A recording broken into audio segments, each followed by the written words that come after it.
Chapter 69. The next day, Jing Tan hid in Fang Xiaokang's bag and prepared to leave the hotel. The receptionist took a second look at Fang Xiaokang's big backpack. She probably didn't expect someone who looked so down and out to be staying in a hotel like this. She was still trying to guess what was in the backpack. "Sir, your backpack's zipper isn't closed." The receptionist was trying to remind him out of kindness, but she couldn't finish her sentence because she had already seen the cat's whiskers through the unzipped opening. The receptionist opened her mouth and looked at Fang Xiaokang. The guy gave her a bright smile and swaggered away. After leaving the hotel, Jing Tan didn't feel too restrained. He jumped out and walked beside Fang Xiaokang. It was too uncomfortable to be in the backpack. "Yo, the car is here," Fang Xiaokang said. Jing Tan stretched his neck and looked. He didn't recognize which car Fang Xiaokang was talking about. There were too many cars parked in the hotel's parking lot. Fang Xiaokang walked towards a very ordinary-looking private car and raised his hand to greet the person sitting in the driver's seat. This was what Fang Xiaokang meant when he said, "Save on the fare." When Fang Xiaokang opened the car door, Jing Tan saw another person sitting in the back. He was about the same age as Fang Xiaokang, but this person looked more serious and dignified. It didn't matter if he was serious or not. Jing Tan just hoped that this person was reliable and didn't look like Fang Xiaokang. "Mayor Yuan, congratulations on taking office." Fang Xiaokang got into the car and sat down. He didn't care what the people next to him thought. He directly put the backpack with mud spots on the empty seat next to him. He patted the last bit of space in the back seat and said to Jing Tan, who was still watching from outside the car, "Get in." Jing Tan looked at the other person in the back seat, then looked at the small space in the back seat, and then looked at the empty front passenger seat. He jumped into the car and sat in the front. "Hey, this cat is really..." Fang Xiaokang laughed. He ignored Jing Tan and started chatting with the people next to him. Jing Tan squatted in the passenger seat. He felt that this spacious place was more comfortable than squeezing in with Fang Xiaokang's big backpack. Most importantly, the car didn't look like much from the outside, but the interior looked pretty good. It should have been modified. Looking at the driver next to it, he suddenly felt a sense of familiarity. It wasn't that Jing Tan had seen this person before, but that this person gave Jing Tan a similar feeling to Celestine. This person was probably a bodyguard and driver. Thinking back to the great Mayor Yuan that Fang Xiaokang had mentioned just now, it was understandable. The driver next to him sensed Jing Tan's gaze and turned his head to look. It was a bit inappropriate for the cat to squat in the passenger seat, but since the boss didn't say anything, he didn't say anything. It was fine as long as the cat didn't interfere with driving. But now, seeing the cat staring at him, and the look in its eyes didn't seem like something a cat should have, he felt a chill run down his spine. This cat was really King evil. The driver felt goosebumps all over his body, so much so that when the boss ordered him to drive, his reaction was slow for a few seconds. Shifting his gaze from the driver to the window, Jing Tan leaned over the car seat and looked at the tall building outside through the window. Although his eyes were looking out the window, his ears were perked up. He listened to the conversation between Fang Xiaokang and the person in the back, because Jing Tan had noticed that the two people were talking about the robbery incident last night. Fang Xiaokang took a document from Mayor Yuan and cursed, "These two people still have the nerve to sue me? Also, they obviously colluded with each other. I only hit one of them with a stick, and only once. The rest has nothing to do with me. If I had known, I would have beaten them until they couldn't even speak. They're just two punks, why are they acting so smug?" It turned out that the two people who had been beaten up by Jing Tan and Fang Xiaokang last night had run over to sue Fang Xiaokang for malicious injury, and even mentioned attempted murder. "Then tell me about the injuries on that person's body." "A cat kicked him." Mayor Yuan pinched his eyebrows. He didn't expect to encounter such an incident as soon as he was transferred. "Anyway, it's none of my business." Fang Xiaokang threw the document in his hand aside and spread his hands. Even if that person really became a eunuch, it can only be said that he was unlucky and asked for it. Last night, of all things, he tried to rob others and even brought a steel pipe.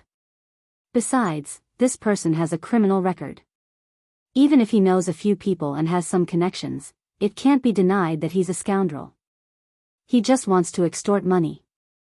Fang Xiaokong rattled on for a while, and concluded with one sentence, "Anyway, it wasn't me who kicked him in the balls." Seeing that Mayor Yuan was deep in thought, Fang Xiaokong snorted. "Don't put on a sad face. This incident is just an excuse for you to take action. A new broom sweeps clean. If there's a place for you to burn, you have to burn it properly, right?" After saying that, Fang Xiaokong kicked the passenger seat. "Meaning, I have to take responsibility for the trouble you caused." Zheng Tan pulled his ears and pretended that he didn't know anything. After all, it was just a cat now. Who would believe that a cat almost beat someone into a eunuch? Even the beaten robber didn't dare to tell the truth. Who would believe the truth? Or maybe they felt that it was embarrassing to say it out loud, and didn't want people to know that it was actually a cat that almost made him into a eunuch? No matter what the situation was, Zheng Tan believed that the person in the back seat could solve it. It wasn't his turn to worry about it. After that, the two of them stopped talking about the two badly beaten robbers and started to talk about family matters. Zheng Tan wasn't interested in that. He looked out the window and estimated when they could leave the city. More than an hour later, the car stopped. Zheng Tan jumped out of the car. According to Fang Xiaokong, they would transfer to another car here. This car would send them all the way to Chuhua City. Therefore, Zheng Tan was very excited. He didn't have to walk, squat in the bicycle basket, ride on the little tricycle, or perform on the streets. Most importantly, it meant that he could return to Chuhua City very soon, and return to the peaceful family compound. Just thinking about it made Zheng Tan so excited that he couldn't sleep. Counting the days carefully, it had been more than a month since he was caught. Zheng Tan felt like a few years had passed in the past month. Using the word torture wasn't enough to describe how Zheng Tan felt about this experience.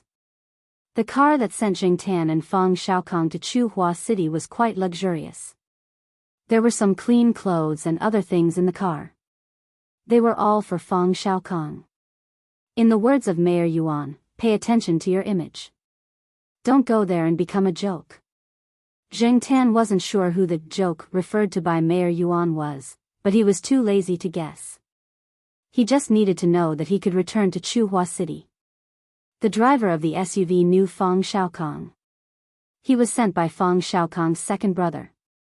Looking at the SUV driving away, Mayor Yuan sighed. He's almost 40 years old, but he's still less worrisome than a cat.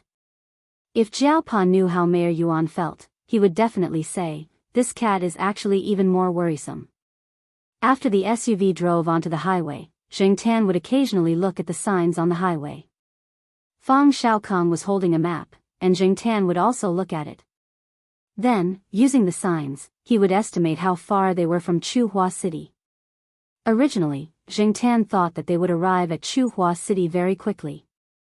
However, Fang Xiaokong instructed the driver to take a detour. They could have taken a straight line, but they had to take a turn midway. They wanted to go to a city with a long history to see the scenery, take photos, eat some local snacks, and walk around for a few days. For the first 2 days, although Zheng Tan wasn't very happy, he was quite interested in eating, drinking, and having fun. However, after repeating the same thing, Zheng Tan wasn't happy. He wasn't in the mood to see the scenery. So what if the city had a long history? So what if the local snacks were delicious? So what if he was with Fang Xiaokong? Zheng Tan really didn't have the mood to walk around. However, the driver only listened to Fang Xiaokong. Zheng Tan couldn't do anything about it. He couldn't just let the driver take him, right? Since he couldn't change Fang Xiaokong's mind, Zheng Tan changed his method. When he followed Fang Xiaokong to a city on the way, Zheng Tan would ask Fang Xiaokong to buy some small souvenirs. If he liked the souvenirs, he would jump over and hug them. Then, he would wait for Fang Xiaokong to pay. Thinking of the colors and styles that everyone in the Jiao family liked, Zheng Tan picked a few of them. The driver who followed Fang Xiaokong went from being surprised to being calm, and then to being numb.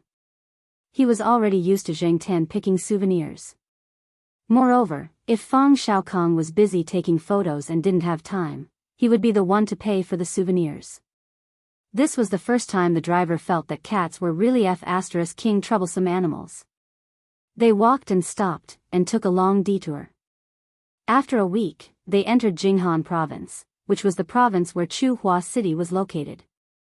Just when Jingtan felt that the light was in front of him, Fang Xiaokong asked the driver to stop again. They went to a county not far from Chuhua City to play for a few days, saying that they were going fishing there. Jingtan wanted to slap him.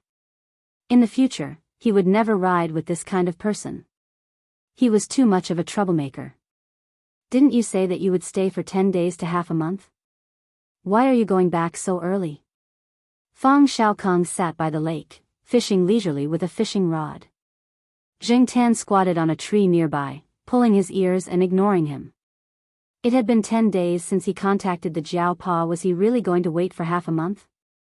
Yesterday, when he called the Jiao Pa with Fang Xiaokong's phone, the Jiao Pa said that things were almost done there, and that Jingtan could go back at any time. Woof woof. Woof woof woof. Beside him, a black dog was happily jumping on the spot. This dog was raised by a farmer nearby.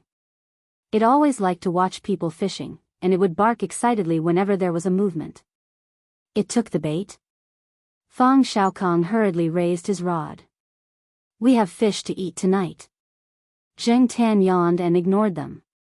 He was bored, so he ran to Fang Xiaokong's big backpack, unzipped it, and took out his phone. Chapter 70. Jingtan decided to make phone calls every day because he felt that he wouldn't be able to return to Chuhua City anytime soon. Every time he called, Jingtan would be on the dot. By this time, the two children should have returned home from school. Then, he would listen to little Pomelo and Zhao Yuan complain about what happened at school. Even though there was not much substance to the conversation, Jingtan's mood was inexplicably better after the call. Even though he could not speak on the phone, hearing the voice on the other side of the phone made him feel at ease. The tip of his tail wagged slowly. After the phone call, Jingtan threw his almost dead phone into his bag. At this time, Fang Xiaokong also put away his fishing pole. He asked the driver to help deliver the fish to the farmer.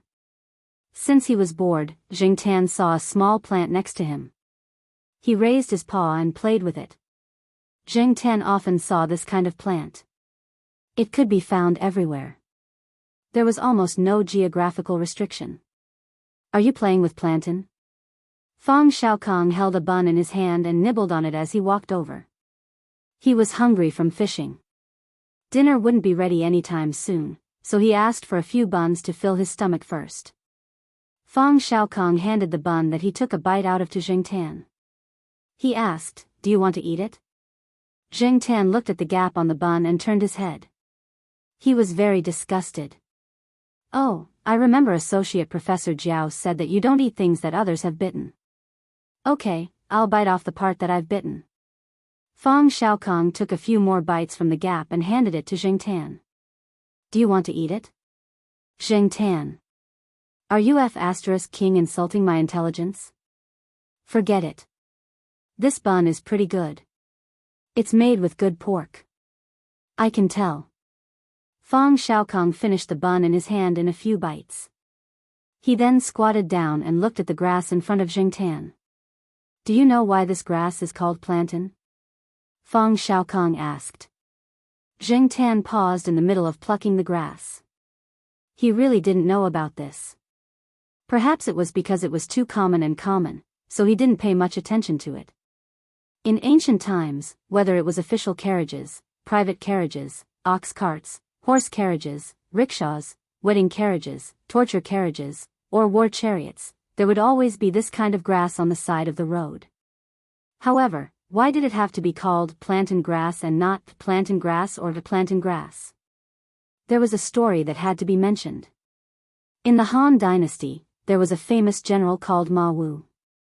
He was defeated in a battle. Coincidentally, there was a drought, and all the crops died. His troops retreated to the wilderness where there was no sign of human habitation.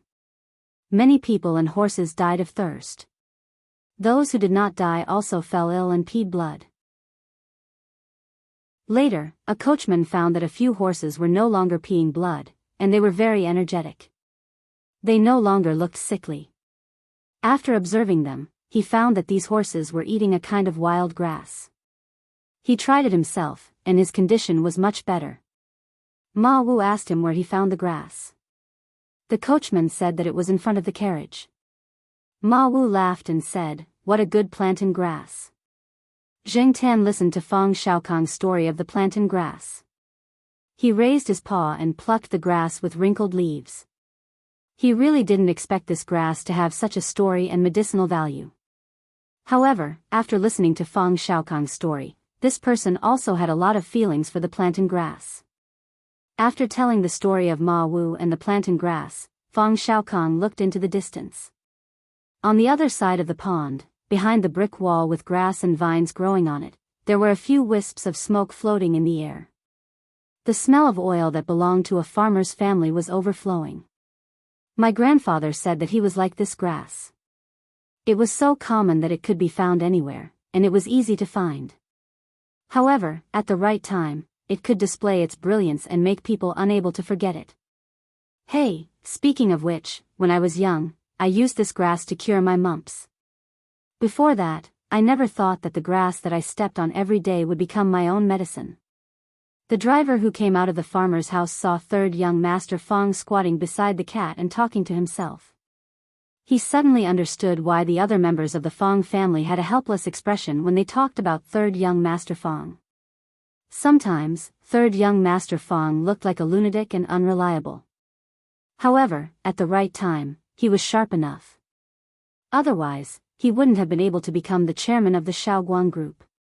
Everyone in the Fang family knew that every time Fang Xiaokong's career hit a low point or when he was unable to make a decision regarding the important development plans of the group, he would disappear for a period of time. He would say that he was on a business trip to the outside world, but in fact, he was going out alone to travel or simply stroll around. Every time Fang Xiaokong returned, the Shaoguang group would experience a huge leap. The driver shook his head. Ordinary people couldn't understand this way of thinking. After he finished speaking, Fang Xiaokong got up and stretched his legs. Then, he walked towards the farmer's house while singing a little tune. Walking on the small road in the countryside, the old cow returning at dusk is my companion. Zheng Tan stretched his body and looked at the gradually darkening sky as he walked back. 2 days later, Fang Xiaokong finally decided to leave. When he left, he also bought some local specialties, especially the buns made by the farmer's house. Fang Xiaokong liked it very much and also brought them along to eat on the way. Finally, it was time to leave. Zheng Tan didn't sleep much the night before or during the day. The main reason was that he was too excited. From here to Chuhua City, if they took the highway, it would take more than 3 hours. If they left in the morning, they would arrive at Chuhua City at noon.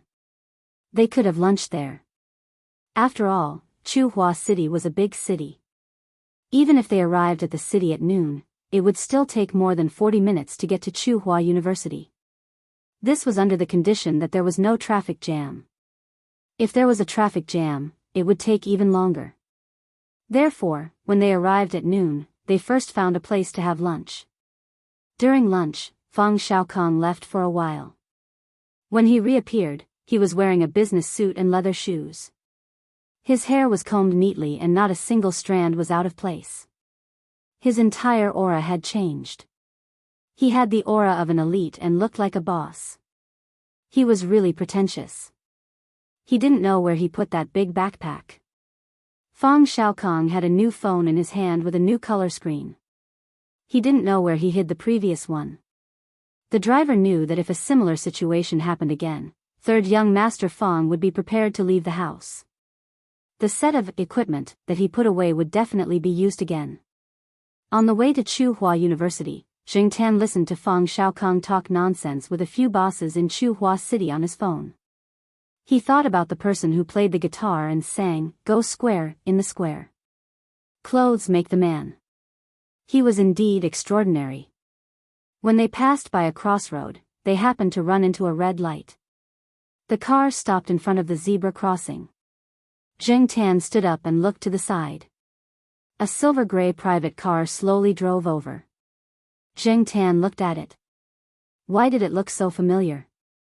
When the silver-gray car stopped beside Jingtan's off-road vehicle at the red light, Jingtan saw the person in the driver's seat.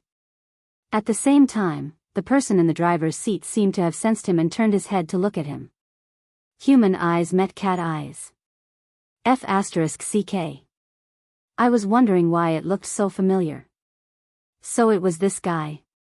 Jingtan clenched his claws and scurried from the back seat to the front passenger seat. There was a box of local specialties on the front passenger seat. Jingtan stood on it and narrowed his eyes to look at the person through the window. The person in the silver-gray car was Ren Chong. However, Professor Ren Chong was no longer the person who pretended to be a gentleman. He looked very tired, depressed, and unwilling.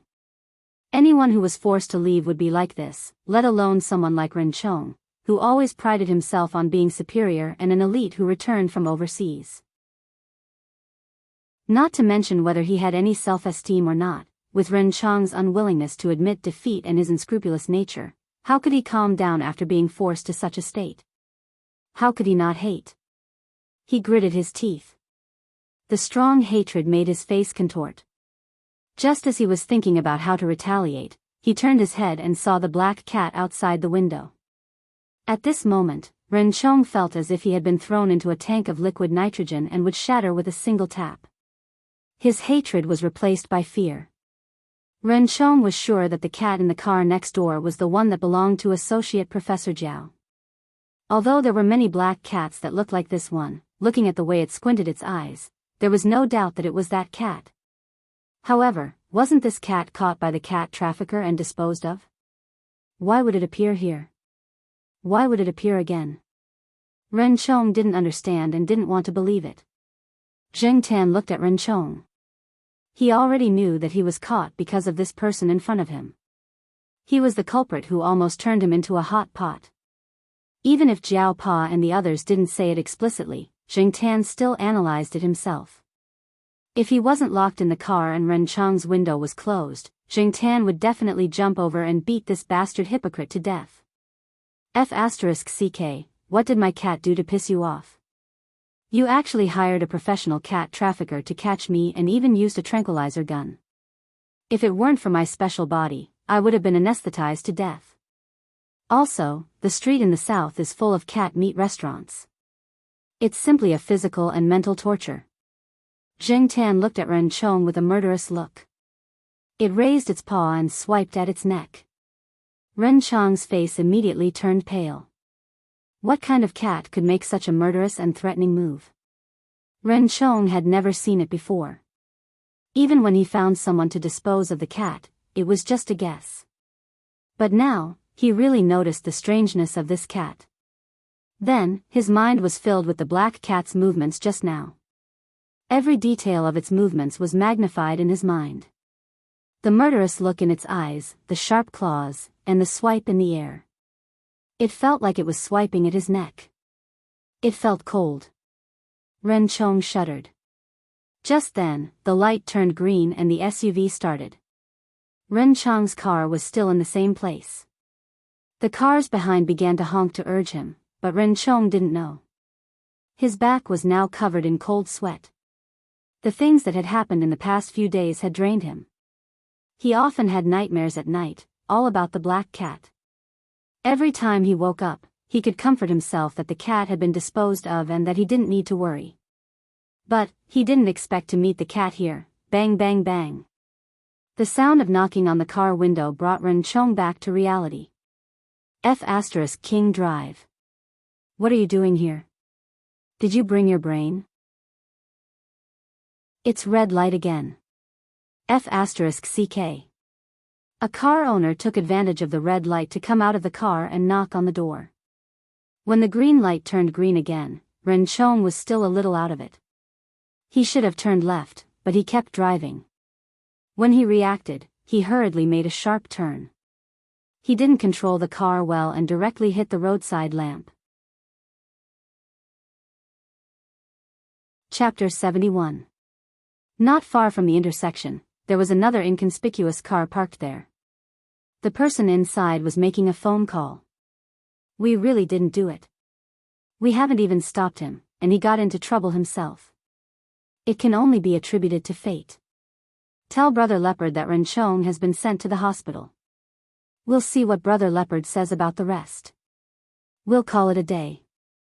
Chuhua City High-Tech Development Zone, Tianyuan Biology.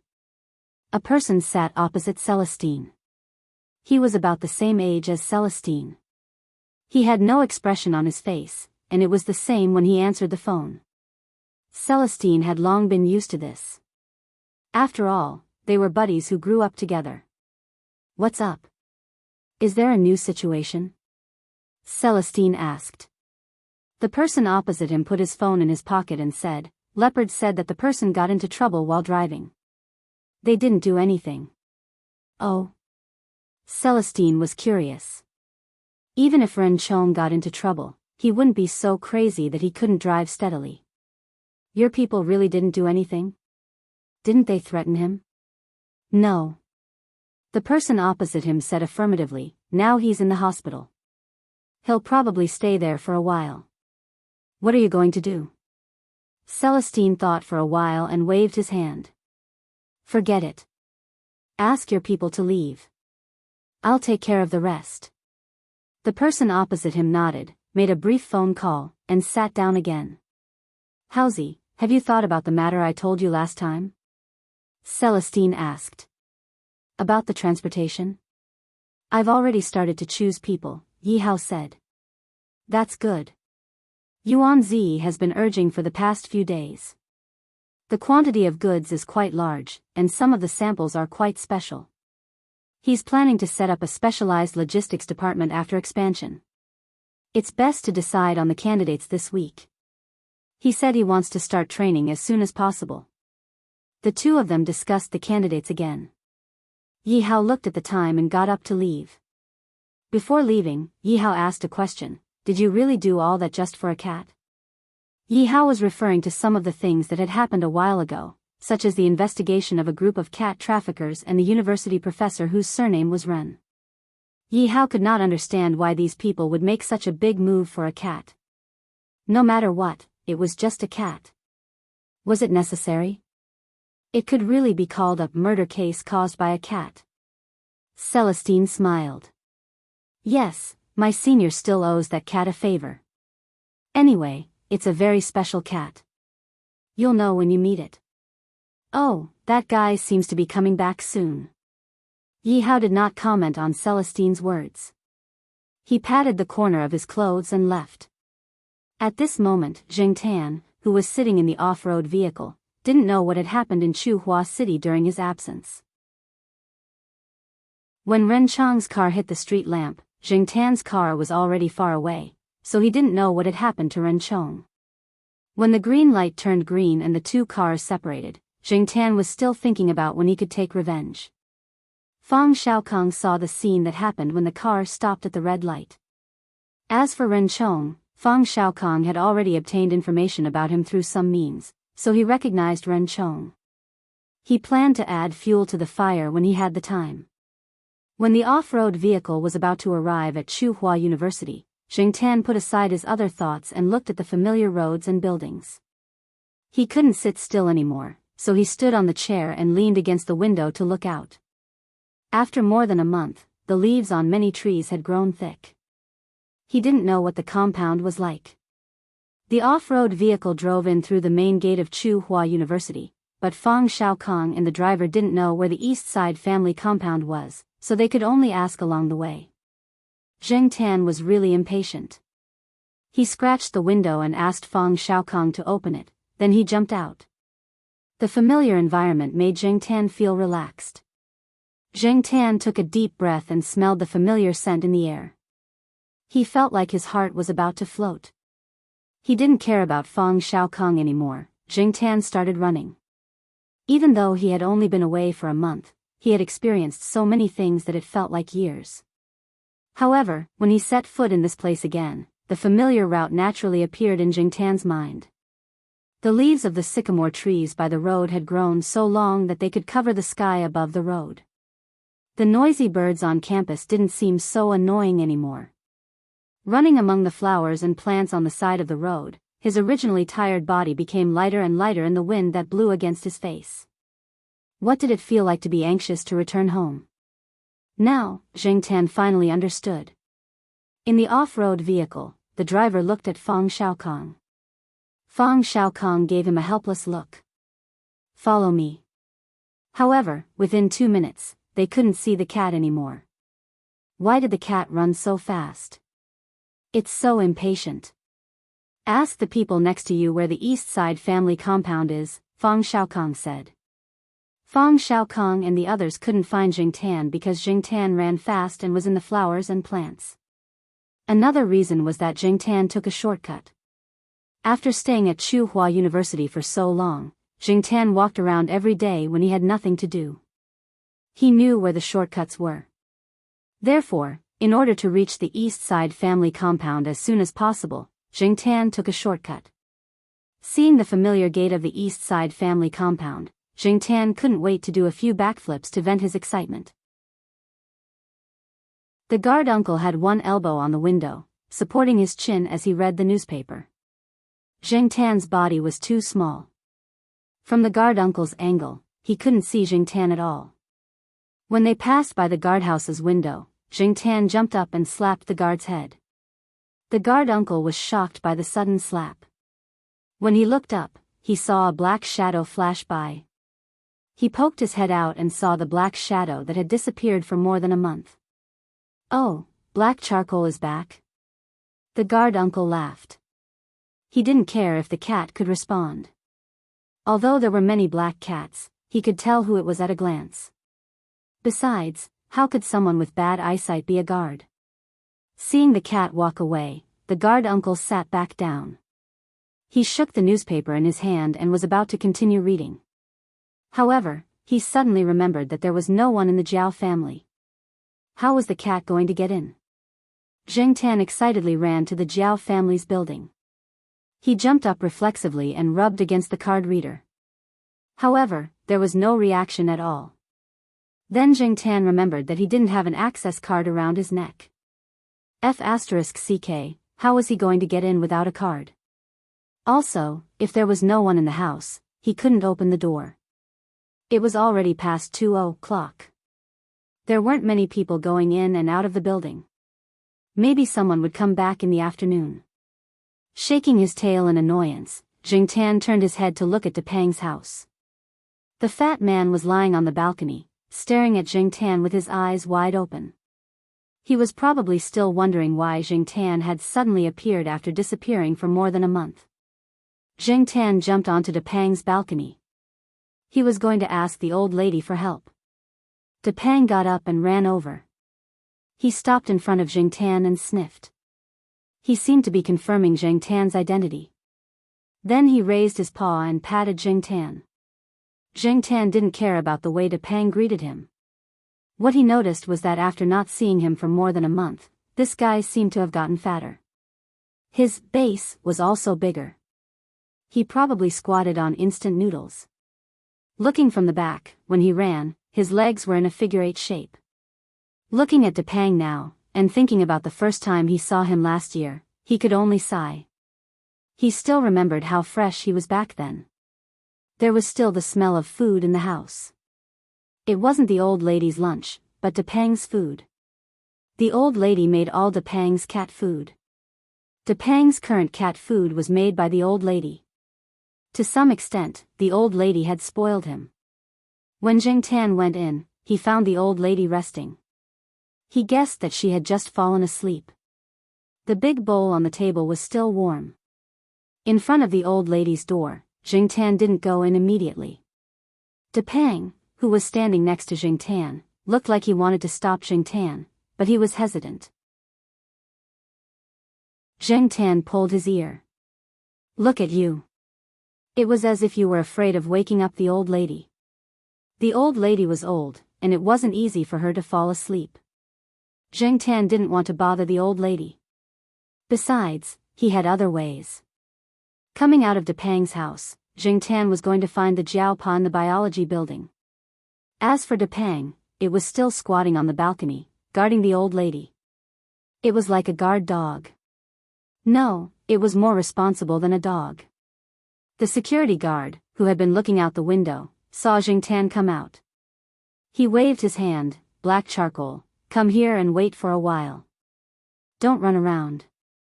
Here, I have some small yellow croakers. Before the security guard finished speaking, Zheng Tan ran out like a gust of wind. There was a small path from the eastern courtyard to the biology building. It was closer, so Zheng Tan didn't run into Fang Xiaokong and the others. When he came to the biology building again, Zheng Tan was a little nervous.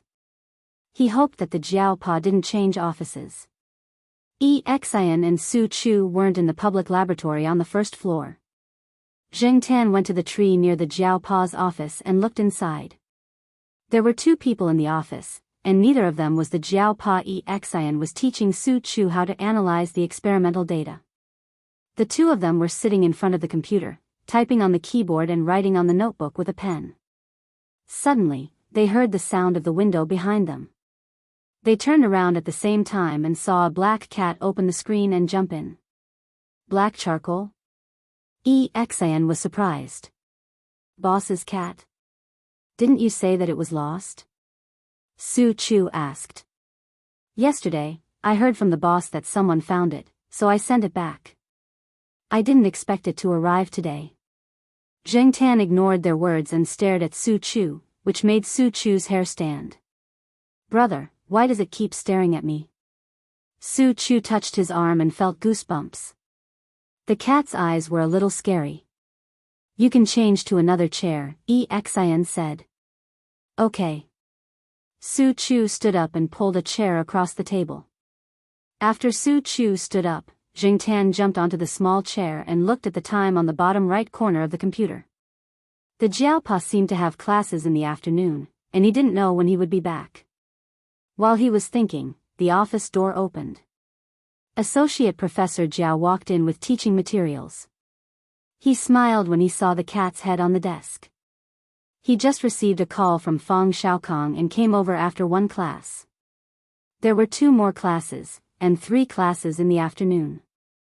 Associate Professor Jiao handed the teaching materials in his hand to Exian. There are 2 more classes. You can go and talk to your juniors. I told them that you will continue to teach them in the next 2 classes. They are all waiting. Exian was speechless. It was the 2nd time this month. Chapter 72. Fang Xiaokong asked the driver to drive the car into the parking lot of the East Side family compound, then waited in front of Block B. They asked where they came from along the way, but the guard refused to let them in. Fang Xiaokong called Associate Professor Jiao and complained, "Your black charcoal threw me away after using me. He didn't even bring me along. Is this how you treat your benefactor?"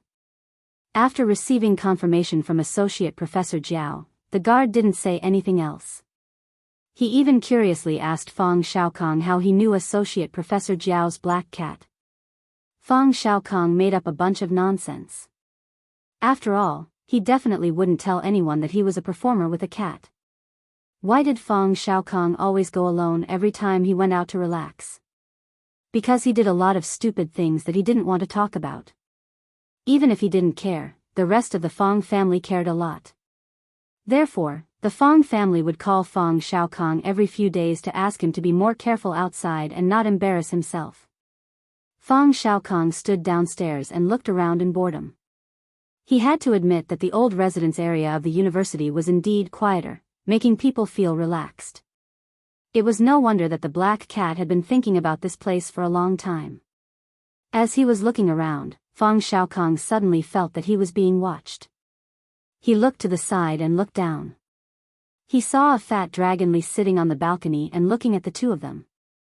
Fang Xiaokong didn't have any special feelings about cats. They were just pets. At most, they were just a little troublesome. But after meeting Zheng Tan, Fang Xiaokong began to realize that there were some special cats. And today, he saw another cat that was rather special. It was hard to say how special it was, but Feng Xiaokong had this feeling. He looked around, walked to the flower bed, pulled a blade of grass, and put it between the railings of the balcony on the first floor to play with the cat. When he tilted his head to avoid the grass that was thrown at him, he saw that the other party was still persistent. He got up and took 2 steps back before squatting down again. The distance it retreated to was just enough that Feng Xiaokong couldn't touch it with the grass in his hand. Feng Xiaokong stretched out his arm and tried, but he still couldn't touch it. He wanted to try another branch, but before he could stop, the old lady came out from her afternoon nap. "What do you want to do to my Depang?" The old lady looked unfriendly. "Hello, I thought this cat was special and wanted to play with it.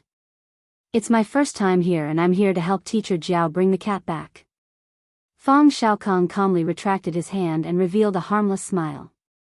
He then said that he knew Teacher Jiao, who lived on the 5th floor. "Bring a cat?"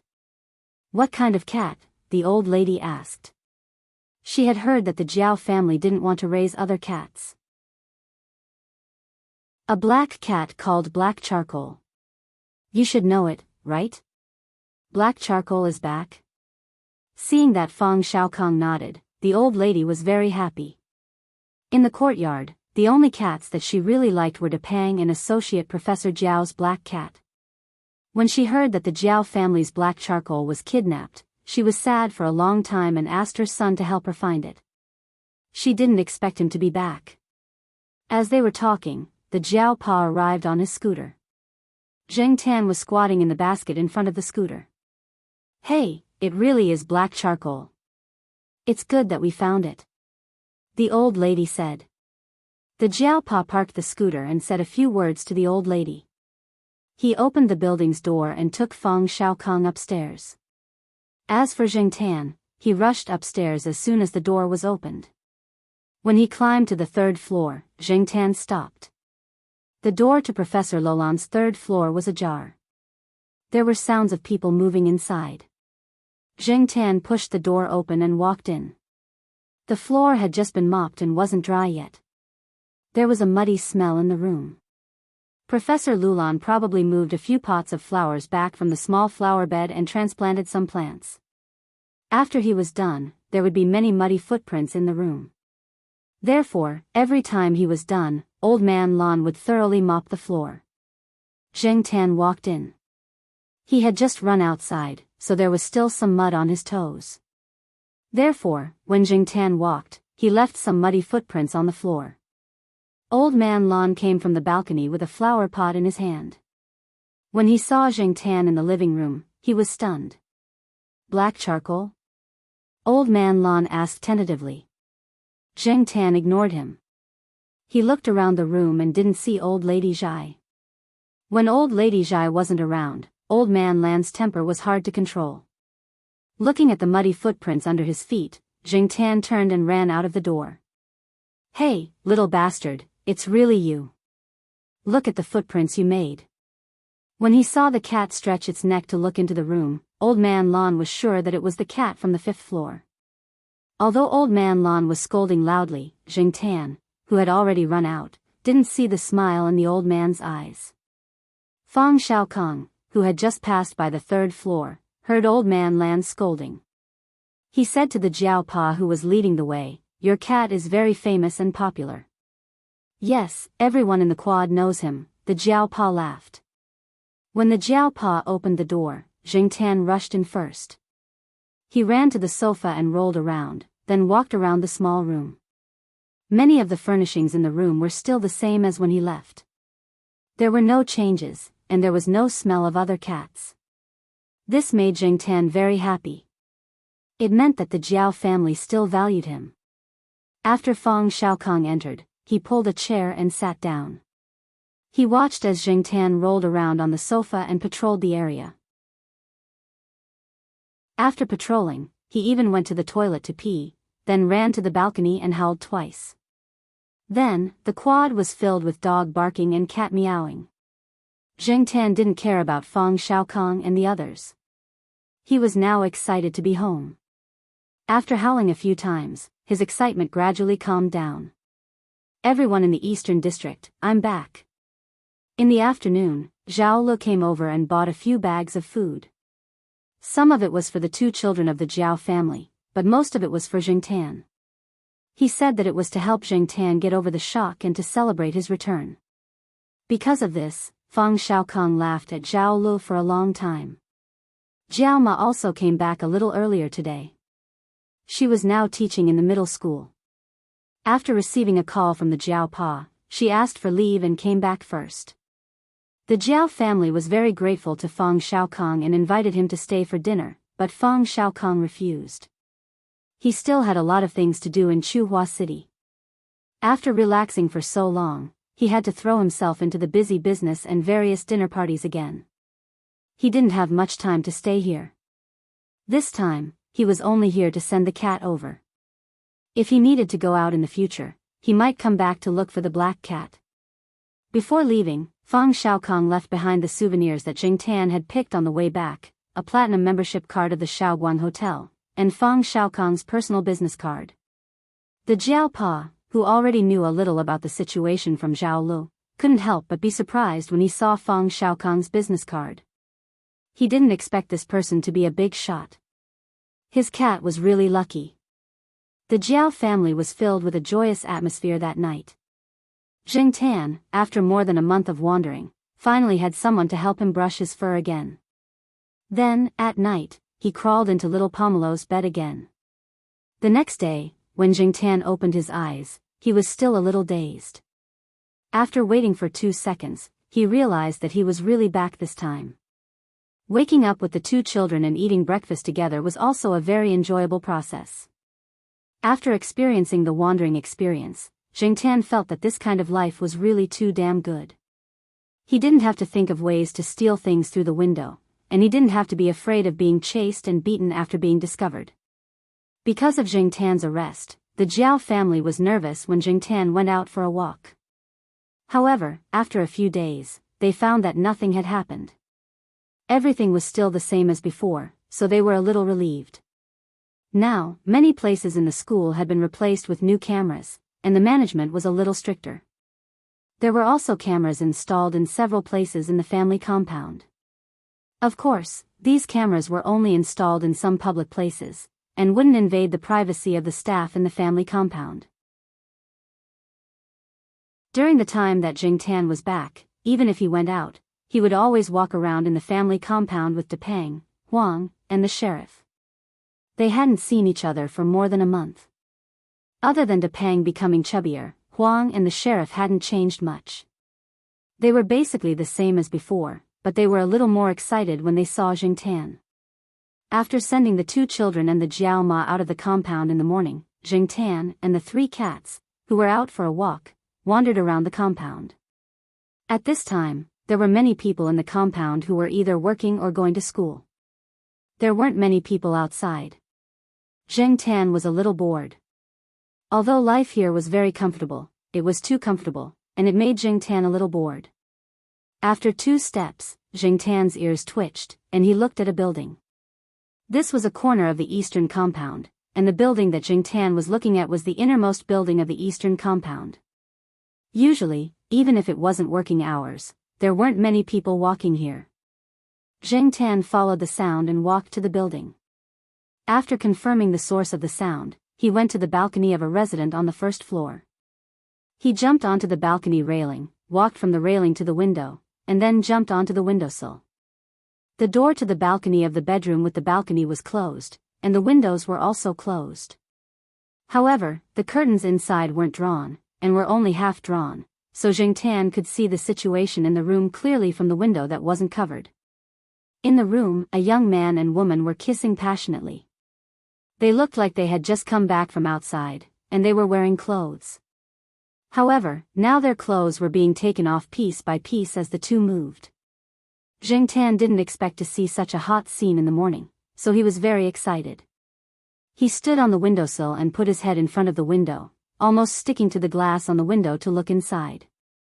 Depeng, who was squatting in the grass near the flower bed and squinting his eyes to bask in the sun, saw Jingtan staying by the window, and curiously walked over.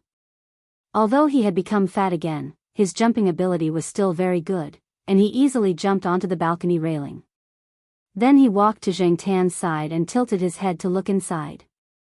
Zhang Tan noticed the movement next to him, and looked at Depang, thinking to himself, can King understand?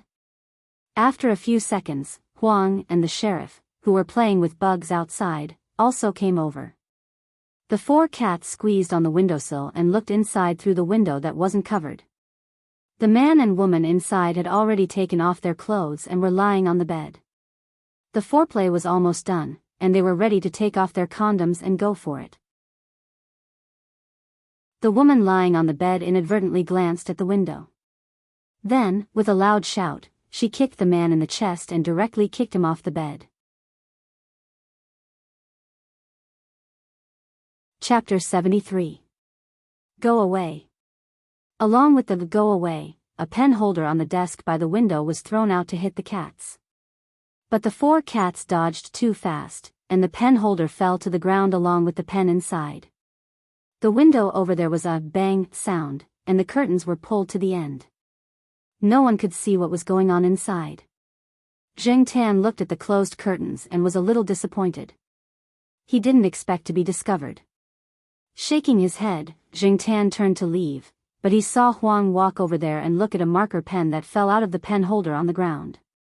It raised its paw and poked at it, then suddenly jumped around the marker pen like a kangaroo, rolled on the ground, and played with it with its paw, as if it had found a new toy. The sheriff watched for a while not far away, and came over to play with the pen with Huang Erwo.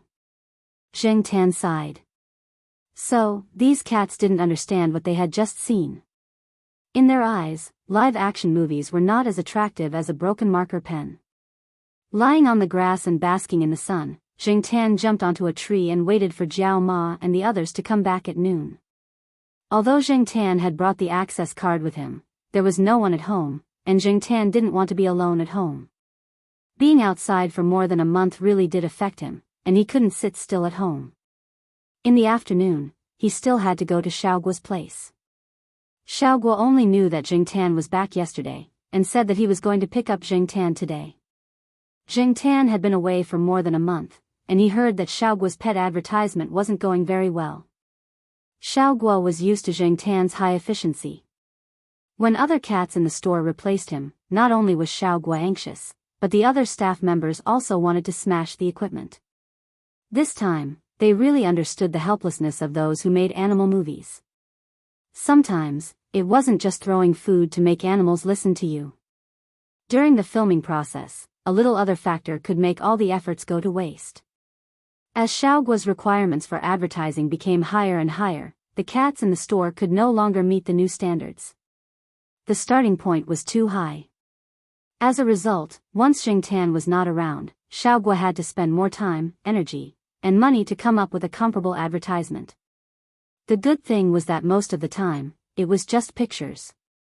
The video version couldn't be taken out, so there was no need to spend a lot of money on it. Many people who knew Xiaoguo asked him why he didn't have the video version anymore. Xiaoguo's reason was that the star cat had been brought back by its owner. As for when he would have the video version again, he wasn't sure. When he found out that Zhang Tan had returned, Xiaoguo almost rushed over to the east courtyard. However, he had too many things on hand, so he delayed it for a day. Jiao Ma didn't have any classes in the afternoon, so she took a day off and personally brought Zhang Tan over. Xiaoguo said that Zhang Tan should go over and get used to the environment first. At the same time, Zhang Tan also had a thorough physical examination.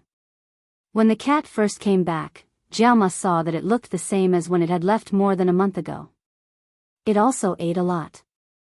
Other than being a little excited, there was nothing wrong with it. It was in good spirits and had no external injuries. After taking its temperature, it was normal. The cat had been with Fang Xiaokong and the others for a long time, but Fang Xiaokong didn't say anything about it being sick. Jiao Ma didn't send her cat over to Xiaoguo's place. After all, if she sent her cat over, her cat would probably be busy again. Jiao Ma had heard a little about Xiaoguo's situation. She didn't want to send her cat over, so she wanted to delay it for a few more days.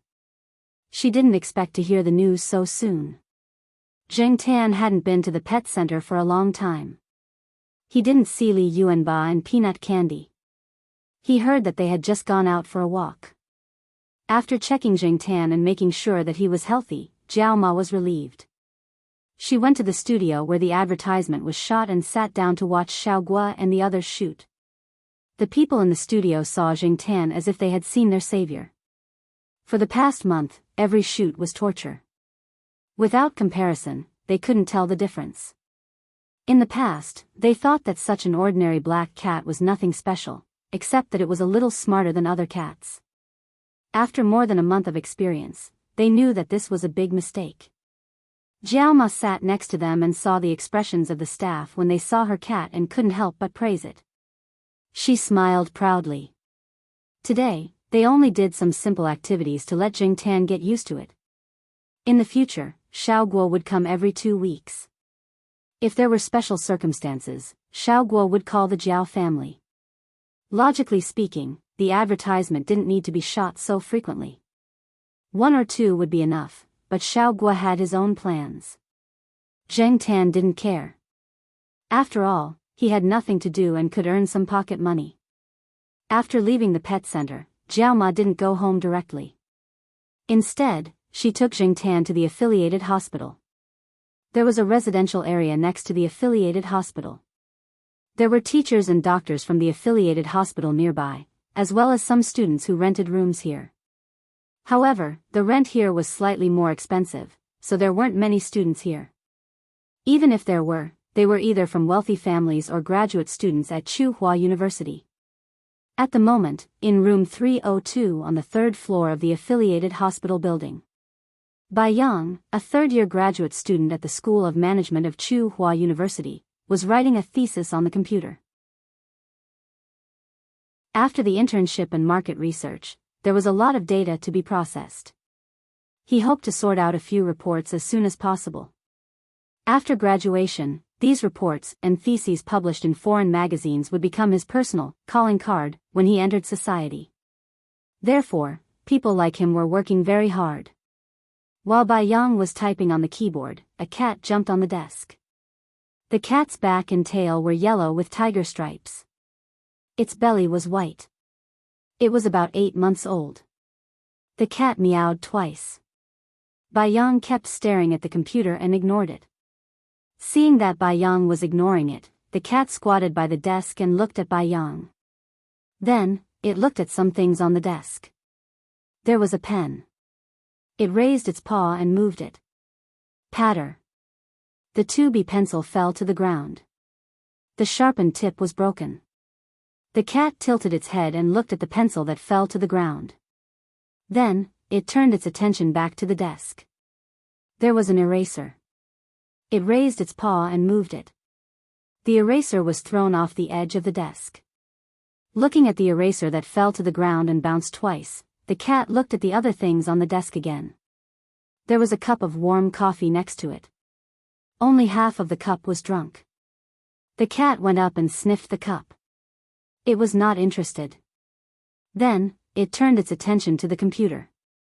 It looked at the mouse moving on the computer screen. It raised its paw and chased after the mouse. Bai Yang pushed it to the side. Stop fooling around. Go play by yourself. After that, he continued to organize his thesis. But the cat did not give up so easily. It pressed the keyboard and blocked the screen. Bai Yang had no choice but to carry it off the desk, go to bed and sleep. Meow, the cat squatting on the floor saw that Bai Yang was ignoring it again. It meowed twice and did not get a response. It went to the other side of the desk and jumped on it. There was a piggy bank there. Next to the piggy bank was a wooden pen holder. There was only a gap between the 2 items. The cat did not leave. Instead, it squeezed between the 2 items and knocked the pen holder over. Then, it slowly walked to Bai Yang's side. There was a pen on the open notebook. The cat looked at the pen for 2 seconds. Then, it raised its paw and moved it. Patter. The pen fell to the ground. Bai Yang processed the data in the Excel and was ready to record it in the notebook.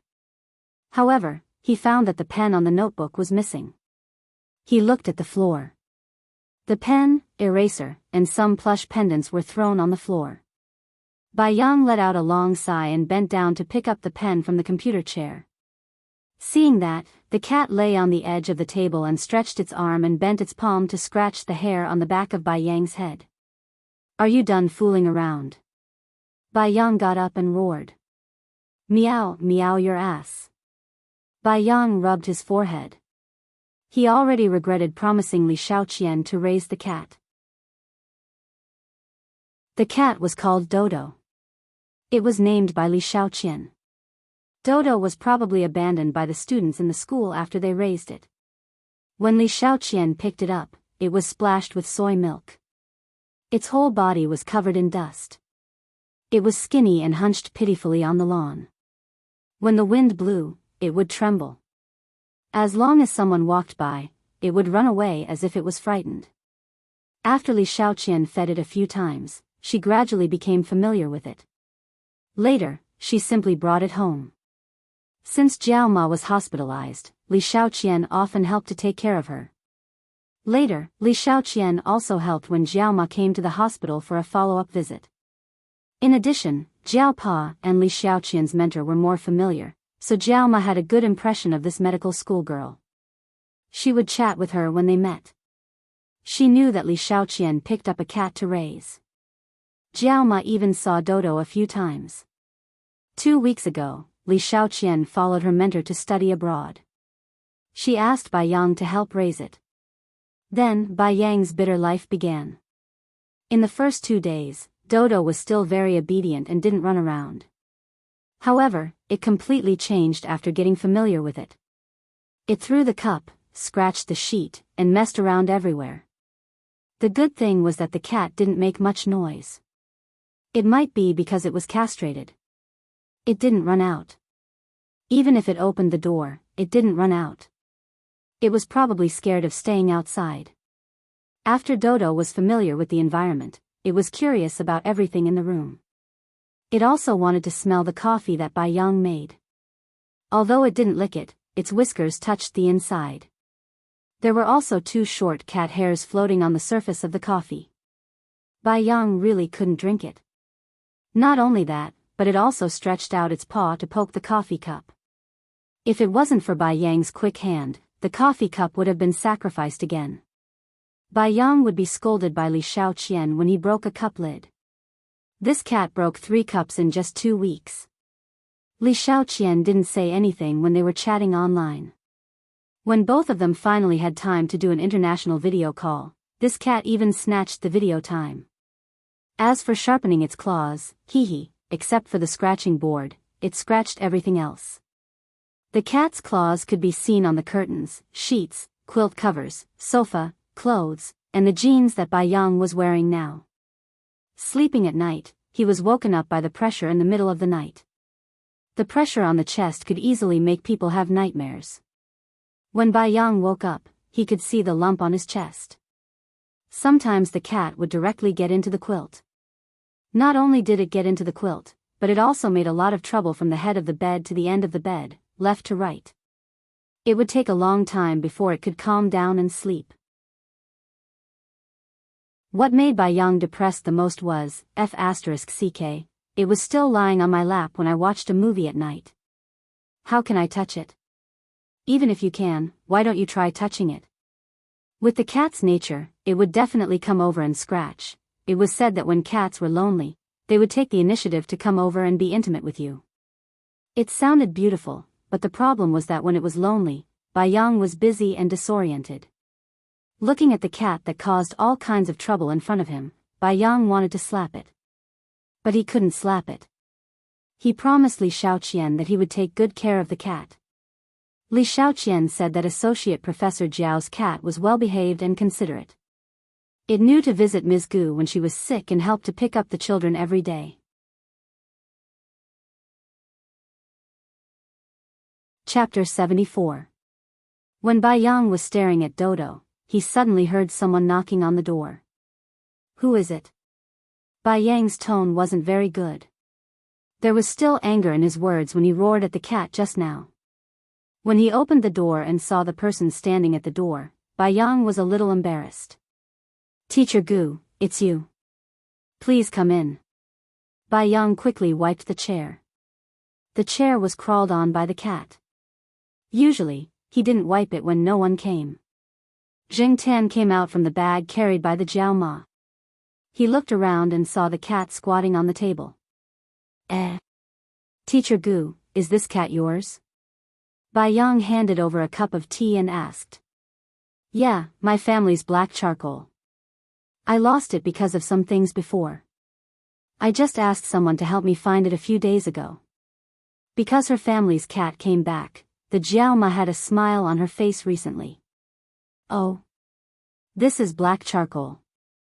Bai Yang looked at the black cat that jumped on a chair. "Is this the black cat that Li Shaoqian has been praising?" Zheng Tan noticed Bai Yang's gaze and turned his head to look at him. When Bai Yang and Zheng Tan's gaze met, his heart skipped a beat. He always felt that the cat in front of him was a bit strange. Perhaps he was used to Dodo's antics. When he suddenly saw such a calm and even cold cat, he felt inexplicably weird. It was as if the person sitting in front of him wasn't a cat but a stranger. If Bai Yang really had to choose, he would still rather choose Dodo. If he wanted to roar when he was angry, he would just roar at it and teach it a little lesson. However, when facing this black cat, Bai Yang felt that his aura was a bit incompatible. He probably couldn't even roar at it.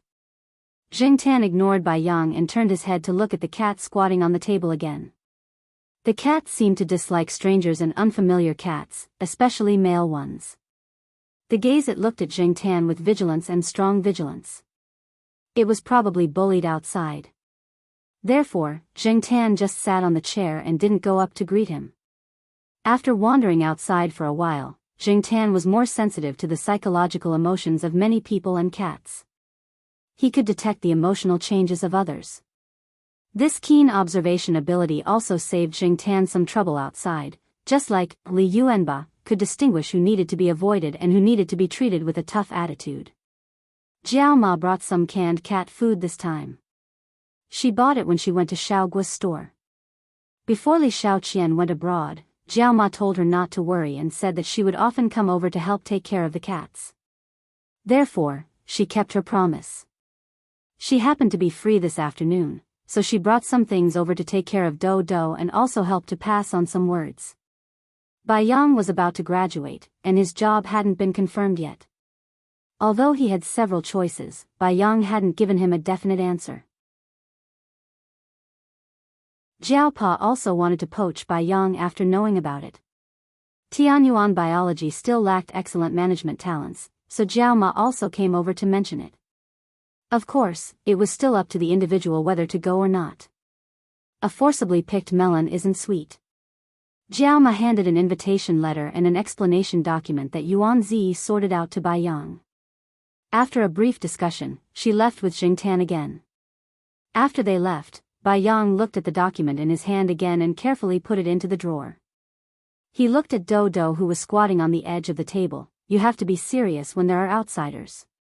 Meow-why? Do you have a problem with it? Bai Yang took Dodo down from the edge of the table and continued to sort out the thesis. Even if Dodo climbed onto his lap again, he didn't throw it down again. When he returned to the Eastern District compound, Zheng Tan saw Celestine standing downstairs. Speaking of which, Zheng Tan hadn't seen Celestine for a long time. Since Celestine moved to the company, they rarely met. Only occasionally when Celestine called Jiao Pa would he greet Zheng Tan. Little Wei, why are you here? Why didn't you call me when you came? You just stood here and waited, said Jiao Ma. Celestine smiled. I asked the guard. He said that you took black charcoal out. I saw that it was almost time for school to end, and you guys were coming back soon, so I didn't call you. As he said that, he looked at the black charcoal waiting in front of the door. Black charcoal, long time no see. Zheng Tan pulled his ears and hummed twice as a greeting. Still the same old, don't like to talk to people. Sigh, I was going to take you out to play, said Celestine. Jiao Ma, who was about to swipe the card to open the door, and Zheng Tan, who was about to enter, heard Celestine's words and turned their heads to look at Celestine. "Cough, let's go in first." Celestine scratched his head. He could see that Jiao Ma was a little disapproving. She was probably nervous about the cat incident. Zheng Tan was very interested. After all, he had nothing to do in school all day. After wandering outside for more than a month, he was getting bolder. "Little Wei, you know that black charcoal was caught. It's not easy for him to come back, and now we are all worried about him. For example, I personally brought him to the pet center for a checkup today." "I didn't bother Xiaogua," said Jiao Ma. "Of course I know that. But, I also told Teacher Jiao about this," said Celestine. "What did he say?" Jiao Ma suddenly had a bad feeling. Teacher Jiao said that it's up to Black Charcoal to decide on his own. Actually, Celestine didn't think that Jiao Pa would say that when he asked him. After all, who would let a cat make its own decisions? Even if this cat was different from other cats, it was still just a cat. Jiao Ma thought for a while and said, "Where do you want to bring him to play?" "Don't worry about that. It's in the city. It's the territory of one of my buddies. We're going there so that they can recognize him. If Black Charcoal runs away or something happens in the future, they can help. I've asked them to look for cats before. The cat trafficker's secret transportation line was provided by them. Besides, Black Charcoal won't run away. I've only brought him out once before." Seeing that Jiao Ma was staring at him, Celestine coughed and didn't say anything else. It wasn't good to bring the cat out without the owner's permission. Even if nothing unexpected happened after that, it was still a bad thing to act first and report later. "Black Charcoal, what's your decision?" Jiao Ma asked. She knew that her cat was different from the rest. It could understand human language, but what Celestine said made her worried. Her cat had finally come back, and it hadn't even been quiet for a few days. If it had to go out with these people again, what if it became wild? Zheng Tan, who was squatting on the coffee table, looked at the Jiao Ma on his left, and then looked at Celestine on his right. He lowered his head and moved to the right, again and again. Zheng Tan didn't need to look to know that the Jiao Ma must be feeling bad. However, he really didn't want to be locked up forever. After all, he was still a human, and a young soul. Sometimes, he would be as lazy as a cat. He could stay in the courtyard and bask in the sun for a while, but he didn't want to be locked up here forever. He had to admit that the trip outside had stimulated his restlessness. When he was still a human, Zheng Tan liked to drive around when he was bored. Even now, he was a cat, and it was the same. Jiao Ma was silent for a while, and then waved her hand. "Okay. It chose to do what it wants. Will it come home tonight?" "Don't worry about that. I'll be following it. Even if it can't come home tonight, I'll bring it back the next day. I won't leave it outside all the time. Also, I won't take it out every day," Celestine promised. Jiao Ma nodded. "Stay here for dinner. It's dinner time anyway." Celestine didn't stay this time. He said that he had something to do outside, and that he would come back tomorrow afternoon to pick up the cat. After Celestine left, Jiao Ma called Jiao Pa. The first thing she asked was about Zheng Tan. Zheng Tan didn't know what Jiao Pa said. Jiao Ma didn't seem to agree, but she didn't ask any more questions. At that moment, Associate Professor Jiao was sitting in his office. After hanging up the phone, he rubbed his eyebrows. He knew that Celestine must have something he needed his cat's help with. He was going to reject it, but he remembered the phone call he had with Fang Xiaokong 2 days ago. When Fang Xiaokong found out that he had a company with Yuan Ziyi and a few others, he also helped a little and promoted a business deal. With third young Master Fang as the middleman, the other party gave Tianyuan Biotech a lot of face, and the two parties quickly reached a cooperation agreement. Yuan Ziyi was excited for a long time. The company's development was faster than Yuan Ziyi had expected, and it was much smoother. And the accelerator was a cat. After that, Yuan Ziyi even wanted to come over and worship the cat, but Jiao Pa rejected him. It was better not to let everyone know about this. Before Fang Xiaokong left Chuhua, he gave Associate Professor Jiao a call. The two talked about Jingtan.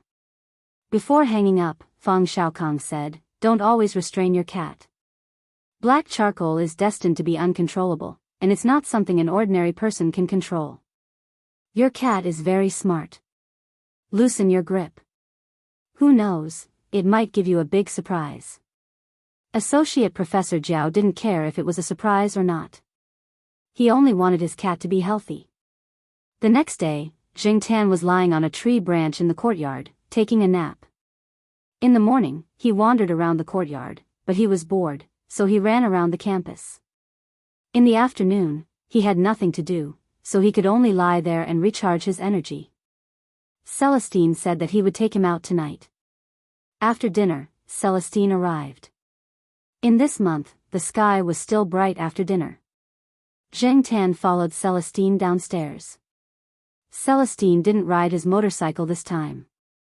Instead, he drove a small car that didn't look like much. However, even if it didn't look good, it was still a four-wheeled car.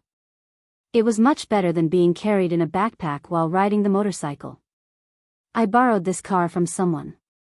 Don't shit on the seat." Celestine sat in the driver's seat and said to Jingtan, who was squatting in the back seat.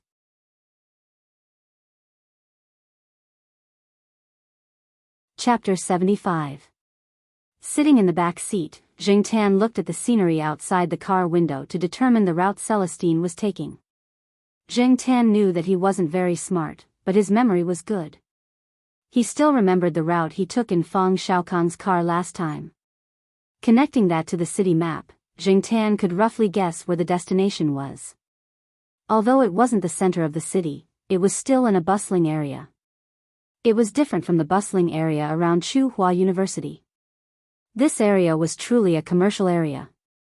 The area around Chuhua University was mostly occupied by students. But here, most of the people were office workers. Most of them were white-collar workers and successful people. Most of the rich people in Chuhua City were also concentrated in this area. The car drove on the main road and stopped for a while at a red light. Jingtan looked at the road sign outside the car window. The name of the street on the sign was familiar. He looked at the surrounding towering buildings and was attracted by the big Shaoguang Hotel sign.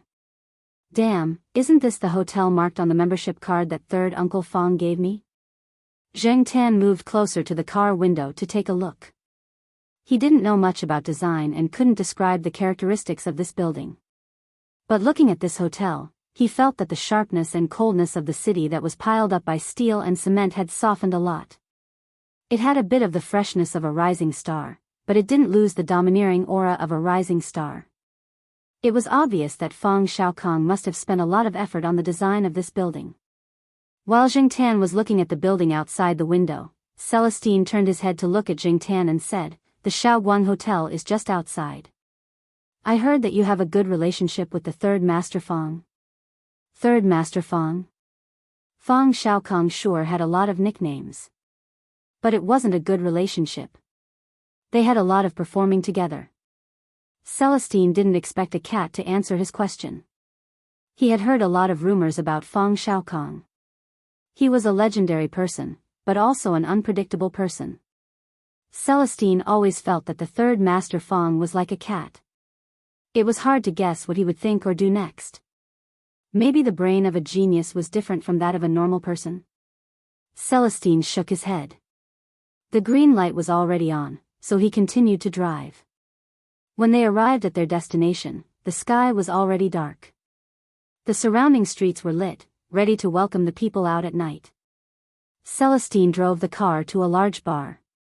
He parked the car in the parking lot. Then he brought Jingtan out. It wouldn't be good to enter through the front door. According to the rules, pets were not allowed to enter. But if Celestine wanted to bring a pet, the people guarding the door wouldn't really stop him. However, Celestine knew that this wasn't good. He didn't want to enter through the front door. He called out to Jingtan and prepared to enter through the side door. There was a door on the side for internal personnel. The people guarding there were actually stricter than the people at the front door. They were also much more skilled. After Jingtan got out of the car, she looked at the bar in front of her. Although she hadn't entered, Jingtan seemed to have felt the explosive and hot atmosphere inside. She thought that she would never be able to return to that kind of life and would never be able to set foot in such a place again. Every time he saw those bars, even if it was just a small one, he could recall the life of luxury. Looking back, it was like yesterday. Not everyone who came to the bar was like Jingtan in the past. Bars weren't necessarily associated with depravity and decadence. With the rapid development of the economy, the consumption level of the city was getting higher and higher. Most people clearly felt that the burden on their shoulders was getting heavier and heavier. With the popularity of fashion and the change of social ethos, the local bars gradually became the new favorite of the young people. At the same time, they gradually became the new entertainment and relaxation places. After a busy day, there would always be unsatisfactory work, unsatisfactory career, emotional and other pressures that would increase people's burden. Those would always make people feel tired and numb. Every time this happened, many people would invite a few friends to go to the bar together. For a short period of self-indulgence, they would vent the pressure in their hearts and learn to release. They would temporarily put aside the work reports and the deception and make life more colorful. Jingtan looked up at the large bar. It wasn't at the front, so he couldn't see the sign on the front. However, there was also a sign on the side of the roof. Night Building, Ye Club. Compared to its English name, Jingtan still felt that the name, Night Building, sounded better. Many times, the English and Chinese names didn't necessarily have the same meaning. Different people had different understandings. Since the owner of this bar chose these two names, he must have his reasons. Night Building was located in Chuhua City, a bustling area with countless white-collar elites. There were also many salaried people around, so it was inevitable that business would be good every day. Convenient transportation also allowed all customers to arrive here smoothly. It wasn't limited to the population of the area. As for whether it could retain customers, it depended on Night Building's means. However, Jingtan saw that the parking lot was almost full. Many people were surging here before the sky was completely dark. The popularity of this bar was indeed good. Groups of people walked over from the street one after another.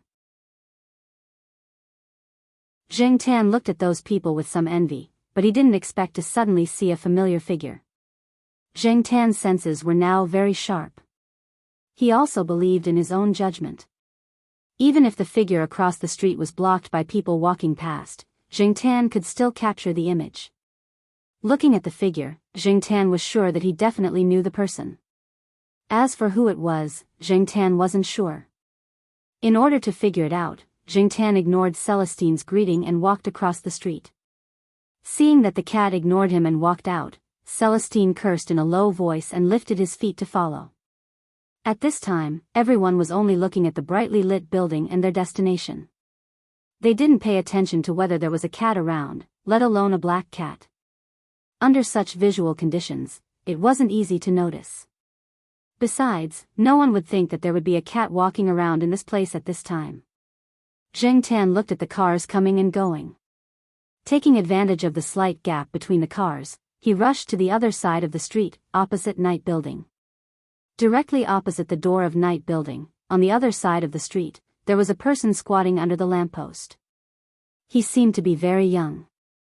The man held a cigarette in his hand, but he rarely took a puff. His eyes were fixed on the Night Building across the street. His eyes were filled with yearning and confusion, and his whole body was filled with a sense of disappointment. Everyone had seen a lot of people like this. In the commercial city, there were a lot of people who had failed to achieve their goals or were full of ambition. After climbing to a high position, they were mercilessly slapped down to the ground and suffered so much that they wished they were dead. There were a lot of people like this in the city every day. The people around them were already used to it. Even if a person was dead drunk and fell on the side of the road, no one would care. When the sanitation workers swept the floor in the morning, they would just calmly sweep past him with a big broom. This was the indifference of the bustling metropolis, the social norm under the cruel reality. The young man with the blue stubble put his hand that was not holding the cigarette into his hair and pushed his hair back. He knew what he looked like now. He had no image to speak of. His hair was like a chicken's nest, and he had not bathed for a few days. His body smelled. He remembered the dirty stray dog with its tail between its legs when he went to buy breakfast in the morning. Its fur was yellow, but it was not the kind of yellow that was golden. It had the color of dead leaves, and the knotted long hair with some mud drooped down messily, covering its eyes. It looked at the people around it who were hurrying around and would hide to the side with its tail between its legs. When it ran, it was obvious that it was limping. When it stopped, it would look at the people walking around, as if it was looking for something or looking forward to something. He remembered that when he pushed away the hair that almost covered the dog's eyes from its forehead, he saw a pair of eyes. With expectation and pleading, it was so piercing that he did not even have the courage to look at it for a second more. In the end, he only left a small bun with little meat and ran away in embarrassment. He was afraid that he would become like this stray dog. It was just that the stray dog still had a bun from him, but what about himself? Perhaps, the way he looked now was the original taste of being a stray. Did he make the wrong choice? He did not know the immensity of heaven and earth, and he had hit his head until it was bleeding. Should he turn back? But he was really not reconciled. The young man was thinking with his head down when he suddenly felt the cigarette in his hand being pushed. He looked up and saw a pair of black cat claws. He looked up again and saw a pair of cat eyes with curiosity. Blinking, the young man was stunned for a few seconds.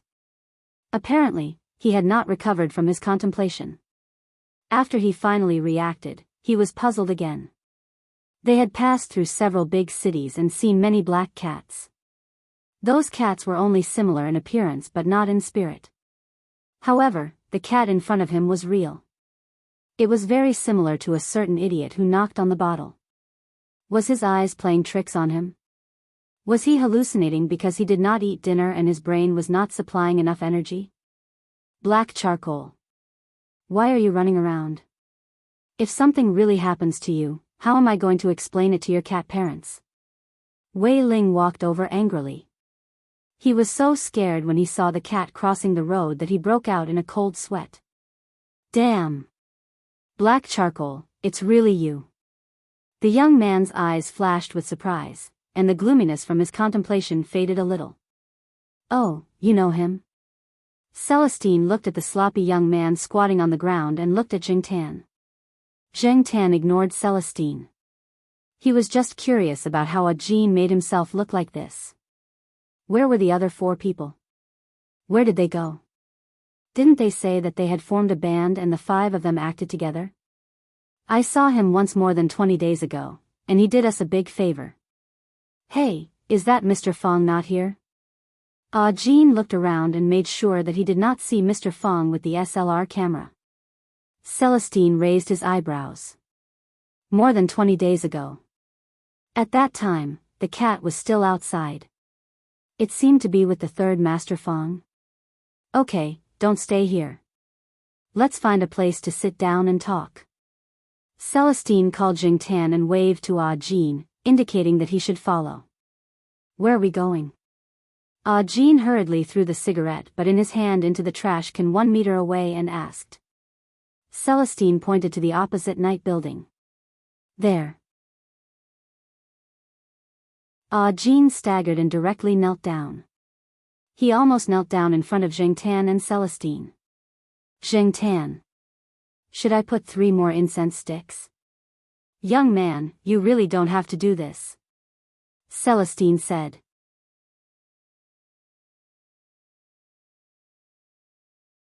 Chapter 76. Although it was true that his legs were numb from squatting for too long, Jean was indeed surprised. He was not surprised that Celestine said he wanted to enter the night building. There were many people who went to the night building, so there was nothing to be surprised about. What he was surprised about was that the other party seemed to want to bring a cat in.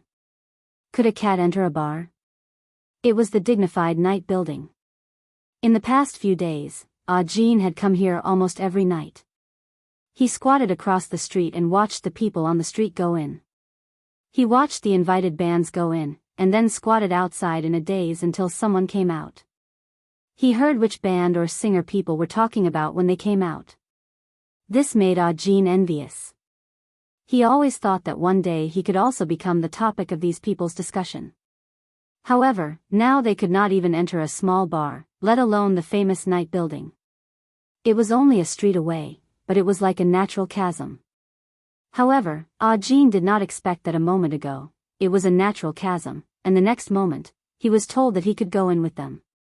Well, no matter what the other party's purpose was, it was worth it to have a chance to see the night building. Audine followed Celestine and Jean across the street and then walked in from the side door. This surprised Audine. After seeing Celestine, the person guarding the side door called out, "Brother Ling," and then looked at Audine curiously. This was a new face. He looked quite young and down. He really could not understand why Celestine would bring such a person in. However, no matter what they thought in their hearts, they would definitely not ask verbally. They just needed to do their job well and did not ask about other things. As for Jean, the person guarding the door only thought that he was a pet brought by Celestine and did not care at all. With the relationship between Celestine and his boss, this was not a problem at all. Brother Ling, when Jean followed Celestine to the corner, a person came from the corridor. He looked similar to those white-collar elites and wore gold-rimmed glasses, which also made him look gentler. The man had a badge in front of his chest. Jean didn't know what the pattern on the badge meant, but he could tell that the man was a manager. In fact, Jean was a little curious as to why those people called Celestine Brother Ling and not Brother Wei.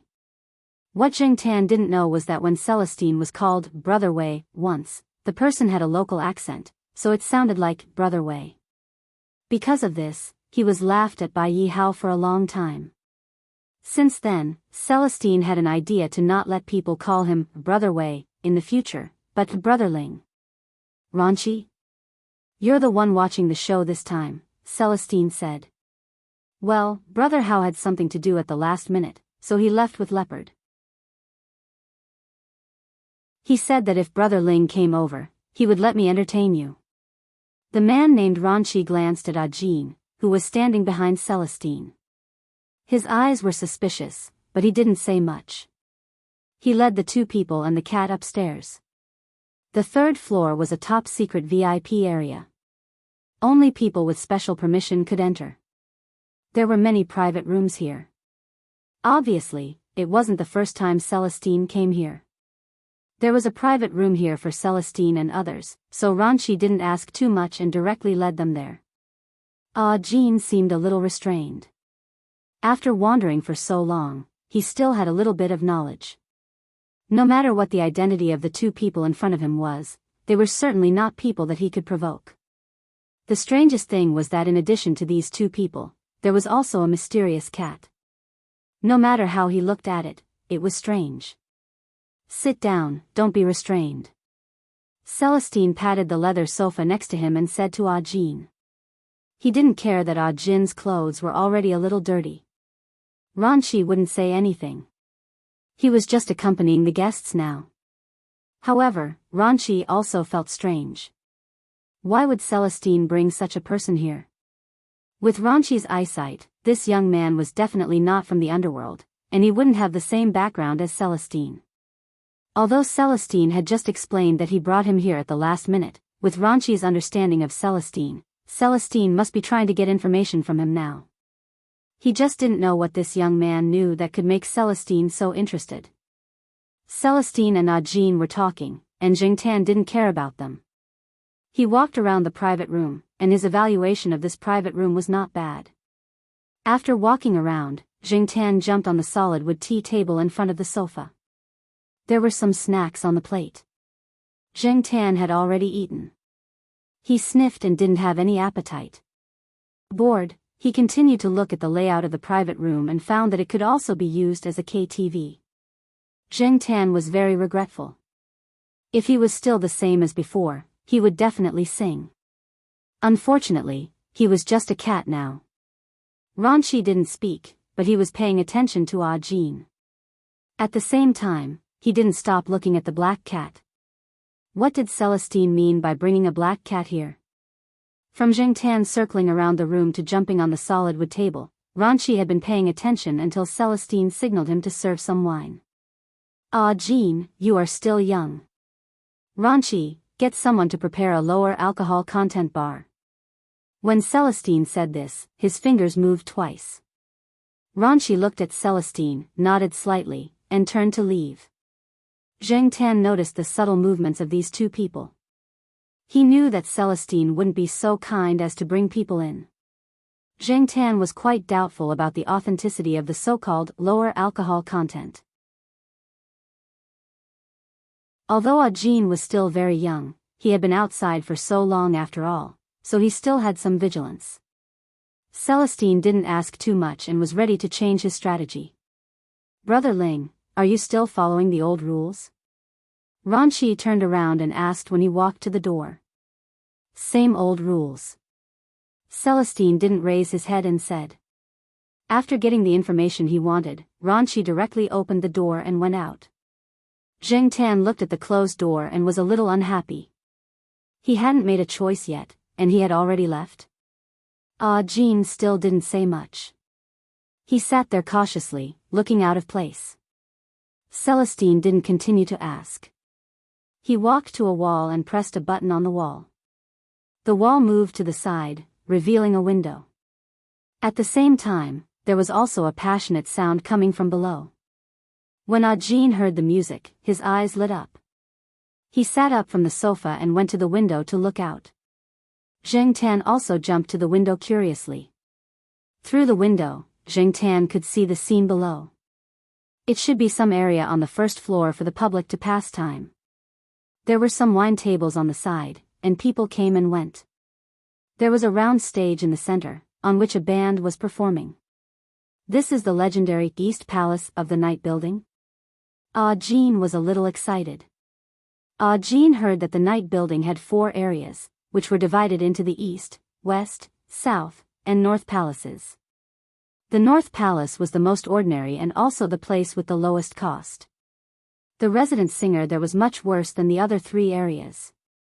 The West and South Palaces were of a higher grade and had different styles. As for the East Palace, it was the most superior existence in the whole 4 areas of the Night Building. Some well-known bands and singers would often come here to perform. This was the most desirable place in the whole Night Building. However, not everyone could enter the East Palace, and the cost was not something ordinary people could afford. Seeing Jin's expression, Celestine smiled. Yes, how do you feel? Great. Jean looked at the band performing in the center of the stage below. He was envious, but definitely not jealous. The gap between their strength was there, and he could only look up to them, as if he was looking at an idol. Celestine opened the window so that the people in the room could hear the performance below more clearly. The live version was always easier to stimulate the nerves and affect the mood to cause resonance, especially for people like Jean. Jingtan looked at Jin's eyes and knew that this guy's vigilance was probably lowered a lot. Shaking his head, Jingtan didn't know much about this place, and he couldn't appreciate the performance of those bands. He used to go to the bar for fun and to release himself. As for who was singing, which band was performing, and whether there was a famous DJ, he didn't have the mood to observe. Hearing Jin's words, the area below was quite high-end. While he was thinking, Ranchi pushed a small cart in. Jingtan felt strange. Wasn't it just some wine?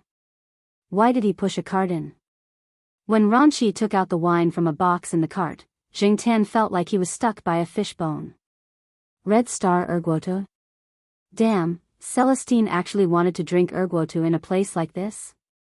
And it was the kind with a very ordinary packaging on the outside. Fortunately, Ranchi just handed the Erguoto to Celestine and gave a cocktail to Jean. Then, he took out 2 bottles of red wine and placed them on the solid wood coffee table. The remaining bottles of red wine were placed in the wine cabinet in the room. After drinking a glass of wine and Celestine's persuasion, Jean began to talk freely. Jingtan finally knew why he only saw Jean. It was because the other 4 people were in the hospital. 3 of them were lying in the hospital bed, and 1 was taking care of them. Almost all the money they had was spent on the hospital. In this strange city, they had no friends, no relatives, and no backing. As outsiders, they would definitely be beaten up if they had a conflict with people in the bar. Some things couldn't be avoided if they wanted to. Taking a step back might not be a good thing. During the day, Ajin took care of them in the hospital for most of the day. At night, he went out for a walk and thought about it carefully to find a way to solve the current problem. After all, life still had to go on. As the captain, he had to shoulder the burden. At the same time, Celestine also got what he wanted to know about the third Master Fong. Celestine felt that he seemed to have found out something incredible. The dignified chairman of the Shaoguang group actually went to sing. And he was selling it with a cat. If this got out, the Fong family would probably have the idea of silencing him. As Wei Ling listened, he opened a bottle of red wine and filled Ah Jin's glass. He picked up a small bottle of Red Star Erguotu and drank it. While Celestine was trying to get information, Ranchi had nothing to do. He opened a bottle of wine and poured himself a glass. He sat next to him and drank with his head lowered. At the same time, he was thinking about how to solve the problem that his boss had mentioned recently. As he was drinking, he found that a wine glass was pushed in front of him. Looking up, Ranchi saw the black cat squatting on the solid wood coffee table. Zheng Tan couldn't stand it anymore. If he didn't take the initiative, he would probably be completely ignored. So, he pushed an empty wine glass to Ranchi. The man and the cat stared at each other for half a minute before Ranchi looked away and looked at Celestine. Celestine just glanced over and didn't pay any more attention. It seemed that he was not going to care. Ranchi looked at the cat in front of him again. The cat's paw knocked on the wine glass, as if urging him. Ranchi was happy. He pulled out the cork and added some wine to the glass pushed over.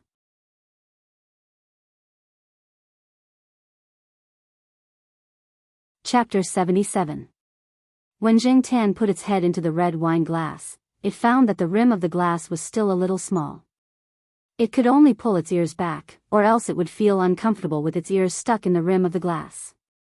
It had to pull its ears when drinking wine. It was better when it was a human. Zheng Tan put its head into the glass and drank while thinking, the tip of its tail wagging. Ranchi was curious. A cat could drink? It was the first time he had seen it. Ranchi had heard from a friend that his cat could drink wine, but his cat would rather die than submit. It just wouldn't open its mouth. Later, he put some wine on the cat, and the cat would lick its fur. After a lick, it would stick out its tongue and shake its head for a long time. After a while, it would lick its fur again. In the end, the cat directly fell asleep. When the friend brought the cat to the vet, he was severely criticized by the vet, because many cats were allergic to alcohol. If they drank too much, it could lead to poisoning or even death. This kind of joke could not be made. But, Ranchi looked at Celestine again. Celestine was inquiring about the details of the third Master Fong's performance. It was listening enthusiastically and laughing. It was not afraid of being hunted down by the fangs. Occasionally, it glanced over and saw that the cat was drinking. Celestine also wanted to stop it. Celestine was not worried, but Ranchi was. If something really happened, he would definitely be responsible. He did not think that the cat in front of him was just an ordinary cat. Otherwise, Celestine would not have brought it here. Even if Celestine did not restrain the cat, he was still watching it all the time, afraid that something would happen to the cat. It was a headache. Would the cat have diarrhea after drinking? Would it vomit after drinking? Should he ask someone to get a vet to prepare it first? Ranchi's thoughts had just turned when he heard the sound of the cat's paw knocking on the glass again. He looked up and saw the black cat on the solid wood coffee table staring at him again. The wine in the glass had been finished. However, Ranchi did not pour the wine so quickly this time. He was still hesitating. Zheng Tan had just tasted a little of the wine and missed the days of the past. He praised the wine in his heart, but now the person in front of him was not going to pour the wine? How could this be? He raised his paw and knocked on the wine glass again. This time, he knocked harder and more hurriedly. It was obvious that he was urging them to drink. Ranchi looked at the cat in front of him. He did not expect this cat to be so different. Was it an alcoholic? It shouldn't be on a whim. Jingtan knocked on the glass and pushed it towards Ranchi. If he pushed it again, it would fall off the coffee table. Ranchi sighed in his heart. He moved the wine glass a little further in. Then, he pulled out the cork and poured a little more wine into the glass. It was a little more than before. Putting down the bottle, Ranchi looked at the cat in front of him. With such a small body, this should be the limit. Jingtan did not try to guess what Ranchi was thinking. After seeing that there was wine in the glass, he put his head in to drink again. After drinking, he continued to stare at Ranchi until Ranchi poured him another glass. After drinking the third glass, Jingtan felt a little full. He wanted to pee, so he jumped off the coffee table and ran to the bathroom. There was a separate bathroom in the private room. Jingtan came to the bathroom door, jumped up and turned the door handle. After opening the door, he did not forget to close the door. Ranchi, who had been paying attention to Jingtan's movements, was stunned. Coincidentally, Celestine was also looking at him. Ranchi said, "Brotherling, this cat, don't worry about it. It knows what to do," Celestine said calmly. Ranchi was speechless. How was this cat trained? It was really strange. After Jingtan came out, Ranchi deliberately ran to the bathroom to check. He found that even the toilet had been flushed, and there were no traces of cat urine around. The faucet had been turned on, and the toilet paper had been used. There were a few black cat fur stuck to the paper ball thrown into the basket. Thinking of the two wet front paws when the cat walked out, Ranchi felt that he was thinking too much. How could a cat wash its hands and then wipe its hands with toilet paper? Ranchi did not know that originally, Jingtan was going to use a hand dryer, but it was not convenient, so he just simply wiped his hands with toilet paper.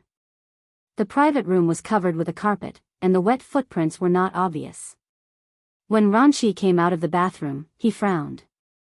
He probably had not figured it out yet. Jean also drank a little too much. Celestine asked him what he wanted to know. Looking at Jean, who was sitting there in a daze, Celestine closed the window wall, and the room immediately calmed down. He turned on the equipment, took out the microphone, and handed it to Jean. Celestine said, "Try it." Jean was not very sober now, but singing had become a natural thing. When he saw the microphone, he unconsciously took it. When he heard the accompaniment, he began to sing. Whatever Celestine said, he would sing. If he really did not know how to sing, he would just say it and let him skip. In fact, Celestine also wanted to help Jean. After all, he had heard some stupid deeds of the third master Fong from this person. For the sake of black charcoal, he could help him a little. Young people, giving them a little hope could make them come out of despair. Now, he asked Jean to sing just to see this person's singing skills. Although he did not know much about singing, Celestine often came here and listened to many songs. He could also distinguish some good and bad. Jin's singing was not bad, but it was not enough. After some training, he would at most be able to make a living in the northern district. As for what he could achieve by then, it would depend on himself, or rather, the ability of his small band. In the night building, being able to sing in which district depended entirely on one's own ability. In the bar, the resident singer had to learn how to drive the atmosphere. He also had to be smart enough to sing the right song for the right occasion. He also had to have a certain ability to socialize and adapt. Celestine already had a rough idea of these problems when he was talking to Jean just now. Although Jean was not good enough, he believed that he could cope with it after some practice. Besides, it was impossible to let them sing directly now. Even the people in the North District of the night building had been arranged. Celestine would not forcibly interfere. When the time came, he would first greet them and let Yi Hao's people help to arrange it. Just as Ajin sang enthusiastically and Celestine was thinking, Jingtan took another microphone from Celestine's hand and began to howl. Jingtan felt that he did not drink much, but with his current small body, this amount of alcohol was enough to make him drunk. It was still fine earlier, but now that the alcohol had kicked in, Jingtan walked in an S shape. After Jingtan heard Ajin sing, he suddenly had the idea of singing. After getting drunk, Jingtan staggered and seemed to see the shaking car with many cat cages. The scene changed, and he seemed to see himself hiding in the dusty attic to avoid the cat catchers. In order not to look like a stray cat, he jumped into the fish pond to take a cold bath, fought with a Persian cat for a pet tag, and was chased and beaten while waiting for the bus. The scene changed again, and Jingtan seemed to be lying on a bus again, listening to the driver frantically honking the horn, the sharp friction between the tires and the ground, and the drivers cursing with a local accent. When he turned on the lights, the vehicles on the road flowed like blood, and everything around him seemed to become fierce. Jingtan, on the other hand, was communicating with the world in sign language every day. Suddenly, he also wanted to sing loudly and without restraint. Therefore, when Jingtan saw the other microphone near Celestine, he went over and took it in his arms. 10:00 in the evening, Chuhua University's Dongjie district. Jiao family. The Jiao Pa and the Jiao Ma were not sleeping. After all, this was the first time that their cat had been taken out for a long time. Even though they knew that Celestine was watching over the cat, they were still worried. They could have called to explain. While they were thinking, the phone in the bedroom rang. The Jiao Pa, who was close to the phone, quickly reached out and picked it up.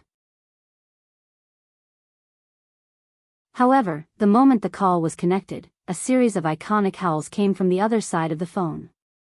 The Jiao couple, who were about to ask a series of questions, fell silent for a while.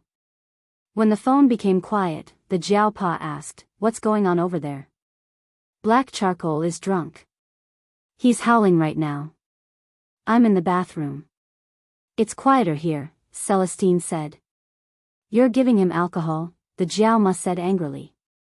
The Jiao Ma wanted to grab the phone and say something, but was comforted by the Jiao Pa. He asked about the specific situation over there.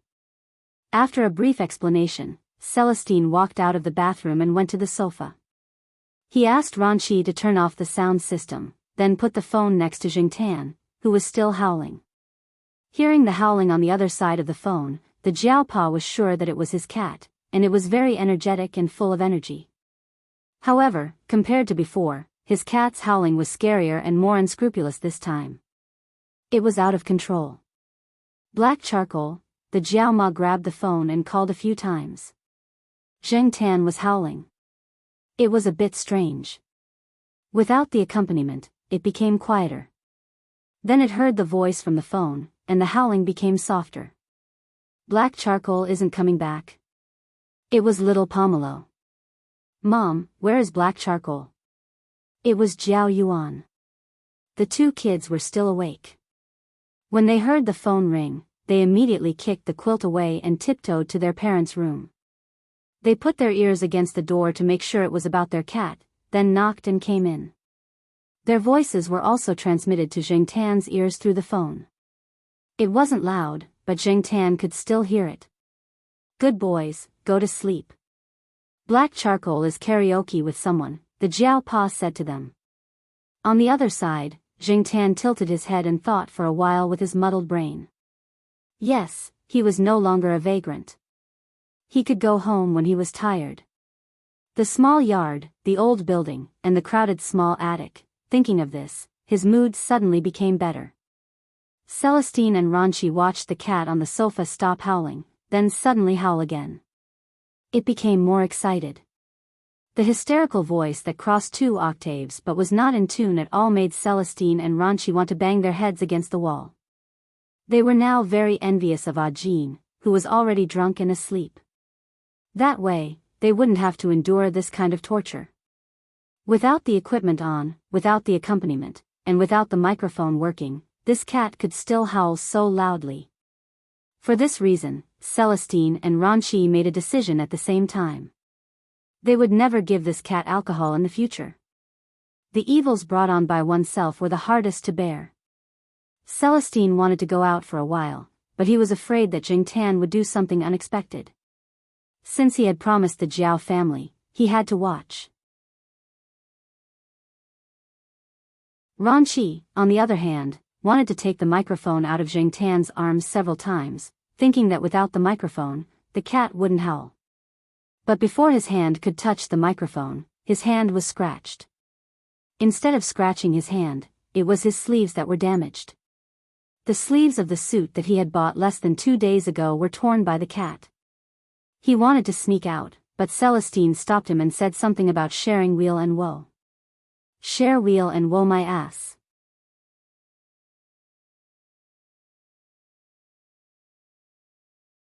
Chapter 78. The people behind Yi Hao quickly moved in front of him, but were stopped by Yi Hao. The people who followed Yi Hao to this floor were all trustworthy people, and the people who followed Yi Hao were all his confidants. For example, the person in front of Yi Hao at this moment was Leopard with a crew cut. Leopard only knew that this place had always been Celestine's private area, and the person in charge today was Ranchi. These two people were not people who would make this kind of noise. As for the young man that Celestine had brought over, he had never seen him before, so he could not comment. However, this kind of noise was really too despairing. Leopard did not expect Jingtan. Although the gatekeeper had said that Celestine had brought a cat, he had never heard of a cat making this kind of noise, nor did he think that a cat could do such a shocking thing. Seeing Yi Hao raise his hand, Leopard also stepped aside, but his eyes were still focused on the inside, afraid that something strange would suddenly jump out. As the door gradually opened, the sound from the room echoed throughout the corridor on the 3rd floor. The people guarding the two ends of the corridor felt their hair stand on end. They glanced over, then quickly looked away. It was about their boss, so it was better for them not to be curious. Yi Hao and Leopard quickly entered the door, then closed it. The corridor on the 3rd floor suddenly became quiet again, as if the howling had never happened. The people on the 3rd floor were all wondering what had happened in the room. After Yi Hao entered the room, he saw the source of the noise at first glance. A black cat was lying on the sofa, sitting like a person, leaning against the sofa, holding a microphone in its arms. Fortunately, Ranchi had turned off all the sound equipment, or else the sound from the moment the door opened would have been even more terrifying, and he would have had to increase the amplification and background music.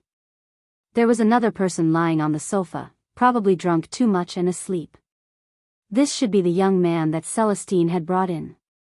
As for Celestine, he was wearing a large headset, sitting on a chair next to the sofa with a secretive look on his face. Ranchi, on the other hand, was sitting in the corner, with one elbow on his leg, his head tilted, and one hand on his forehead. The other hand was hanging by his side, holding his glasses. There were many scratches and holes on his sleeves, and a few were already torn. Leopard knew about Ranchi's newly bought suit, and heard that it cost a few thousand yuan, but tonight, the suit was scrapped. Ranchi pinched his eyebrows, and felt the door open. He looked up, and after seeing Yi Hao and Leopard, Ranchi looked as if he had seen his father. He immediately jumped up from the chair and ran to Yi Hao, saying, "Brother Hao, I'll leave the rest to you, I'll go check out the place." Ranchi was about to sneak out, but Yi Hao grabbed him by the collar and dragged him back into the room. Yi Hao still didn't understand the situation, but seeing Celestine and Ranchi's helpless look, he knew that the situation was tricky. Want to sneak out? Not so easy. Ranchi helplessly explained the situation, and Leopard asked curiously, "Did it really drink that much?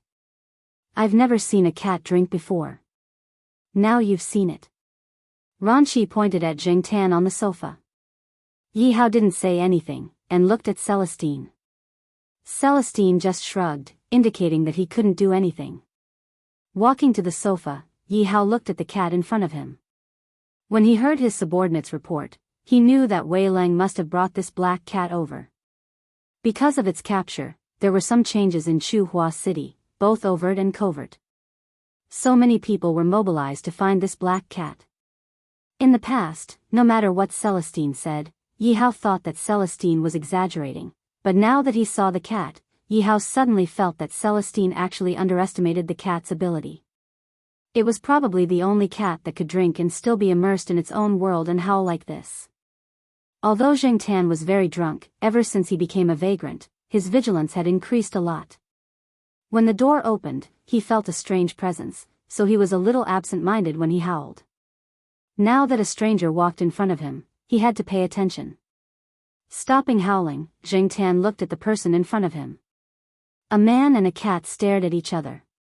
Yi Hao was looking at the cat in front of him, and Jingtan's mind wasn't very clear, and he was a little confused in his vigilance. The noise in the room finally quieted down, and they all breathed a sigh of relief. The howling was too scary, and it made people's nerves unconsciously tense.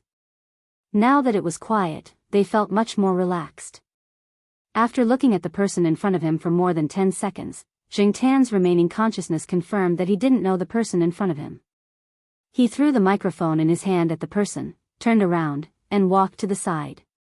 Yi Hao raised his hand to catch the microphone that was thrown at him, and he was surprised. This cat threw the microphone with a lot of strength, and it didn't seem like an ordinary cat could have. If someone had reacted slower, they would have been hit by the microphone. After venting out the surging passion, as well as all the depression and emotions that had been bottled up in her heart, Jingtan calmed down and felt dizzy. She wanted to sleep. That last bit of consciousness made Jingtan notice that Celestine was next to him, and he knew that Celestine had promised the Jiaoma to keep him safe. Therefore, he knew that he could sleep now, and he didn't need to worry about anything else. Celestine would take care of everything.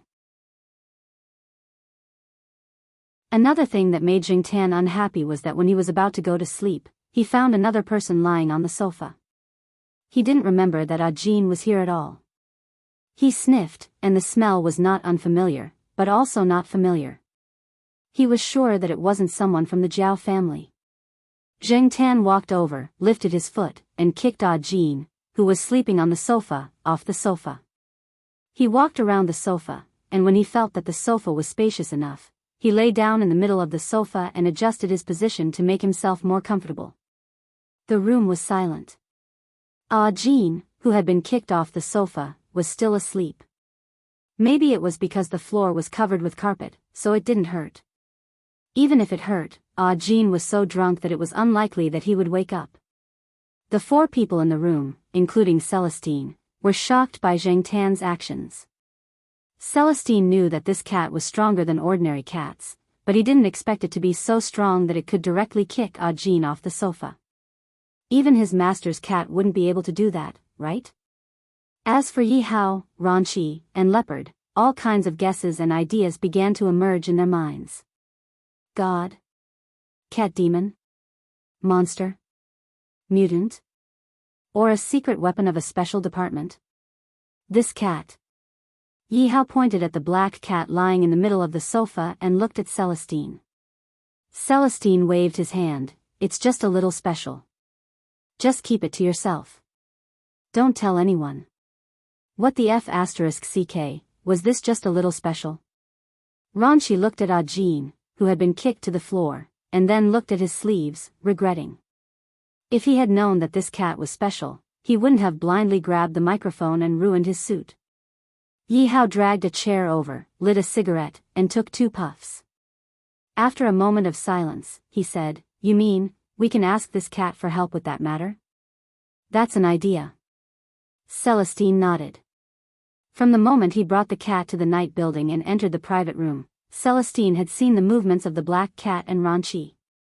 He brought the cat over because he really did hope that the cat could be of help, and also because he hoped that the cat could be more familiar with Ranqi and the others. These people were all people that Celestine trusted. Yi Hao was a buddy that he grew up with, and Leopard and Ranqi were Yi Hao's confidants. They had been with Yi Hao for a long time. If the 2 parties could be familiar with each other, even if the cat was in trouble in the future, Celestine, He Tao, and the others wouldn't be in Chuhua City for the time being, or if they couldn't free themselves to help, they could ask these people to help. After all, in the city, the ones that caused trouble for cats were mostly people. If he could make Yi Hao owe him a favor, this cat could also have more protection. However, whether this cat will agree to cooperate or not, we'll have to wait until it wakes up. I've already called its family. We'll let it sleep here tonight and ask for its opinion tomorrow, Celestine said. If Celestine had said this before tonight, Ronchi and Leopard wouldn't have believed that the cat could help solve that matter. But now, they kept silent. At the same time, they were also curious about the cooperation that Celestine mentioned. Also, Celestine raised his head, his face more serious. About this cat, I hope that everyone can keep it a secret. Of course, I understand. Yi Hao tilted his head. Leopard and Ronchi behind him immediately said, "We know, Brother Ling. We definitely won't tell anyone." Okay. After Celestine agreed, he turned his attention to Ah Jean, who was lying on the floor and didn't know anything. He shook his head and said to Yi Hao, "This child and the cat are quite fated. They have a band, and they are all underage children. When the time comes, let them come here first to familiarize themselves with it and learn." Without being too specific, Yi Hao knew the general meaning of Celestine's words. "Okay, Ronchi, you arrange it when the time comes." "Okay, Brother Hao," Ronchi replied. After finishing the matter, Celestine changed the topic and talked about the third Master Fang's performance. "So, it may not be bad for you to have a relationship with this cat. Think about the recent actions of the Shaoguang group. You should know that," Celestine said. The recent actions of the Shaoguang group were indeed very big. After the return of the third Master Fang, as many people expected, every time he returned, there would be big actions. Ronchi took Ah Jean out of the room, and Leopard guarded outside the door. In the room, except for Celestine and Yi Hao, there was only the black cat lying on the sofa, sleeping soundly. The next day, when Jing Tan woke up, he shook his head. His mind was still a little numb, and the memory of last night was slowly coming back to him. Jing Tan secretly scolded himself. Last night, he was like a psychopath, an idiot. It really ruined his image. Fortunately, the Jiao family didn't see it, or they would definitely think that his cat was crazy. After drinking, the protein in the body was seriously lost. Yi Hao asked people to prepare a very rich breakfast. Celestine and Ah Jean sat at the table. Ah Jean was going to go to the hospital first, but Ronchi said that he had already sent someone to help transfer him to another hospital and take care of the rest of the things. He told Ah Jean to eat breakfast first and not to worry too much. Jing Tan stood at the table and asked Celestine to put whatever he wanted to eat on the plate in front of him. Celestine felt that the cat was almost becoming a master now. He even had to be served for breakfast.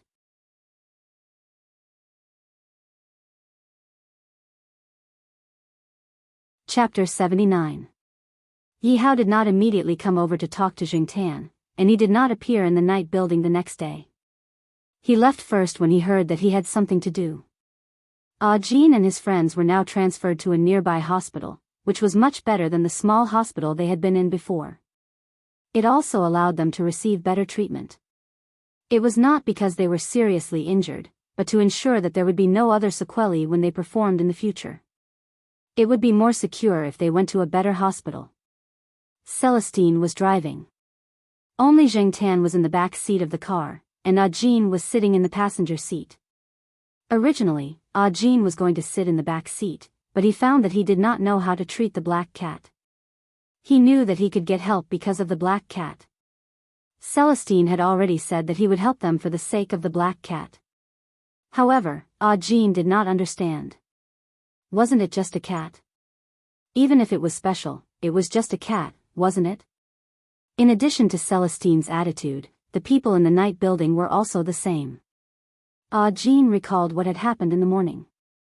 When they came out of the night building, they met Ronchi, who was talking to someone on the first floor. When Ronchi saw him and Celestine, he greeted them with a smile. It was normal, but when he saw the black cat, his expression was not so natural. Ah Jean had been out for so long that he had worked hard to read people's expressions. Therefore, even if Ronchi's expression only flashed for a moment, he still noticed it. As for Celestine, Ah Jean was a little afraid. Yesterday, he was drunk, but he still remembered some things. Celestine got too much information from him.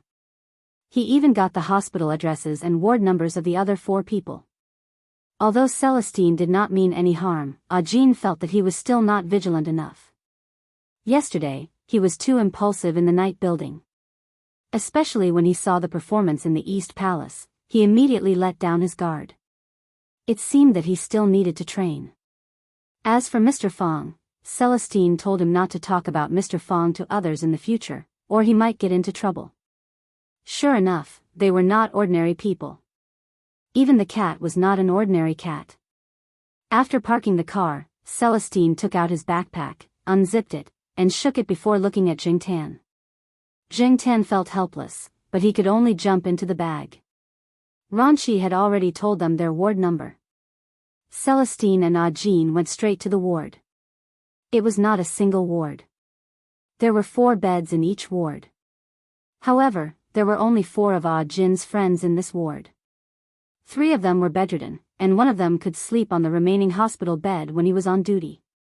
Seeing Jean come in, the 4 of them had a lot of questions to ask, but because Celestine was present, they didn't ask too much. They were still puzzled. A stranger had come last night, but it was only this morning that they were going to transfer to another hospital. After a lot of trouble, they were transferred to this new hospital. They didn't have to worry about anything else. Someone had already taken care of it. There was no free lunch in the world. They, who had experienced a wandering life, knew better. Therefore, the other party's behavior made the 4 of them even more uncertain. They hoped that Jean would come back soon so that they could figure out the reason. After listening to Jin's simple explanation, the 4 of them looked at the black cat that had crawled out of Celestine's backpack in disbelief. Was this cat a big deal? No matter how big its background was, they could live here and have the opportunity to enter the night building to learn the singing skills. Even if it was only in the north of the night building, it was great news for them. Originally, they had made all kinds of plans for the worst. They were even ready to pack up and go home. They didn't expect that things would turn around. Everyone wanted to return home in glory, instead of escaping when they were in a desperate situation. Jingtan glanced at the people in the hospital. Of the 3 people lying on the hospital bed, one had a bandage on his head, one had a cast on his foot, and the last one probably had internal injuries. Now, the 3 of them looked quite energetic, which proved that the injuries were really not very serious. It was really unlucky for them to go to the bar to sing and end up like this. However, this was also common. It was not rare to have conflicts with other singers in the bar. But Jean and the others didn't have anyone to rely on or know here, so it was not strange for them to be bullied and ostracized. Jingtan just came to see these people. After that, he jumped into his backpack and motioned to Celestine to leave the hospital. When Celestine left, he patted Jean on the shoulder. "Young man, you still have a lot to learn. Remember, don't be so easily tricked in the future." Jean was surprised. It seemed that Celestine actually knew that what he had done was not appropriate, but at the same time, he also taught Jean a lesson. After leaving the hospital, Celestine directly sent Jingtan to the family area of Tsinghua University. If he didn't send the cat back, the Jiao family would definitely be more dissatisfied. In that case, it would be difficult for him to borrow the cat to take Jingtan back to play in the future. However, on the way to Tsinghua University, Celestine was also paying attention to the black cat in the back seat. It tilted its head and seemed to be thinking about something. In fact, Jingtan was thinking about some details after he got drunk yesterday. He secretly sighed that he was still too impulsive. Jingtan didn't expect that he would have so many emotions in his heart. Because of such an opportunity, all of them were released through howling. Fortunately, it was in the night building. The soundproofing was good, and no one else knew about it. Otherwise, it would be embarrassing. In addition, Jingtan also guessed that the thing that Celestine wanted him to help with was definitely related to Yi Hao. Jingtan could roughly guess what kind of background Yi Hao, Ranchi, and Leopard had. To be able to support such a big night building and safely operate in such a prosperous area, they must have a certain amount of power. As for what Celestine wanted him to help with, Zheng Tan didn't know yet. Zheng Tan was thinking about it when Celestine, who was driving in front, spoke. "Black charcoal, look, there are pigeons outside," Celestine said. Zheng Tan stood up and looked out of the window. There was a square there, and there were a few pigeons in the square. There weren't many pigeons, unlike the pigeons on TV. At this time, no one would feed the pigeons, so there was nothing to see. But, why did Celestine talk about pigeons? I heard that in the last century, there were people abroad who used pigeons as spies. After training the pigeons, they would install a mini listening device on these special pigeons and let them fly to the destination under the guidance of a laser, such as a window sill. After these special pigeons stopped, they would follow the training steps and peck the listening device to turn on a special switch. Then, the listening device that was originally installed on the pigeon would automatically detach from the pigeon's leg and start the eavesdropping mission, and the pigeon would have flown far away. After saying this, Celestine laughed at himself in his heart. He was actually talking about such a profound topic with a cat, and he was beating around the bush. How could the cat understand? Even if the cat was smart, it couldn't think in a roundabout way like a human. Just then, the car reached the intersection and there was a red light. Celestine looked at the cat in the back seat through the rearview mirror. He originally thought that the cat would squat there with an indifferent look as usual, but he didn't expect to see the cat squinting and staring at him. The meaning in its eyes, Celestine's heart skipped a beat. Did it understand him? It was really King strange. Although his master had said that cats are spiritual creatures, it would be a little demonic if it was too spiritual, which would scare people. Black charcoal, Yihao has a small problem. It's not that it can't be solved, but it will take a long time. But Yihao wants to solve the problem as soon as possible, so he wants to install a listening device in someone's house. However, it's not easy for people to enter that place, so he hopes that you can help. How about it? Do you understand? Celestine looked at the back seat through the rearview mirror. Zheng Tan yawned and lay down on her stomach. Celestine said again, "How about this? If you understand what I mean, just pat the car seat." Zheng Tan swung its tail and patted the back of the car seat. Celestine's eyes twitched. This Cur really understood. Could it skip the training process and go directly to the battlefield? It's not a very dangerous thing. I just don't want to alert the enemy. If you go to carry out the mission, I'll be there to help. If anything happens, I promise I'll be able to get you out of there, okay? Zheng Tan swung its tail and patted the car seat again. How about it? Are you interested in taking this job? Celestine asked. This time, Zheng Tan didn't immediately swing its tail. It only swung it after about half a minute. This time, it was Celestine's turn to be surprised. Did it really understand? Did it really know what it was going to do? Could it be that this cat actually didn't understand anything and was just swinging its tail to tease people? According to Celestine's original plan, training, cooperation, etc., it would take at least a week to let the cat know what it was going to do and how to do it. But the current situation was a little out of Celestine's expectations. Anyway, think about it first. I'll pick you up the day after tomorrow, Celestine said.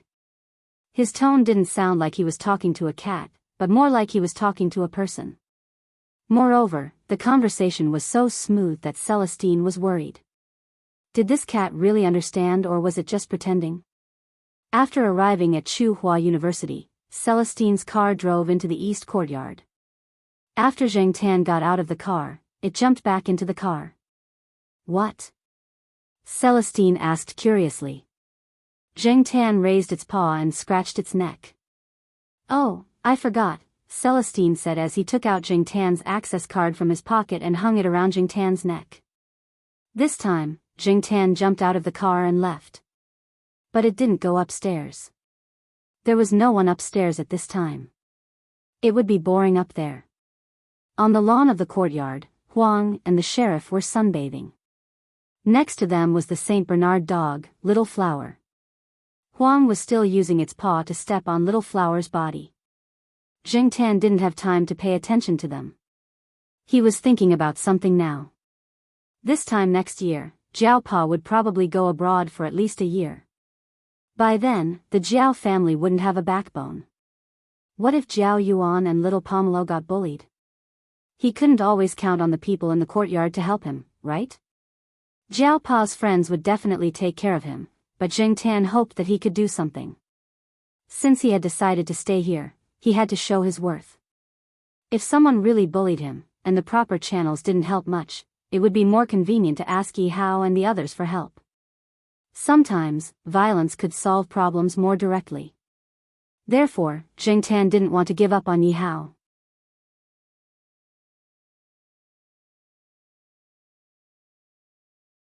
Chapter 80.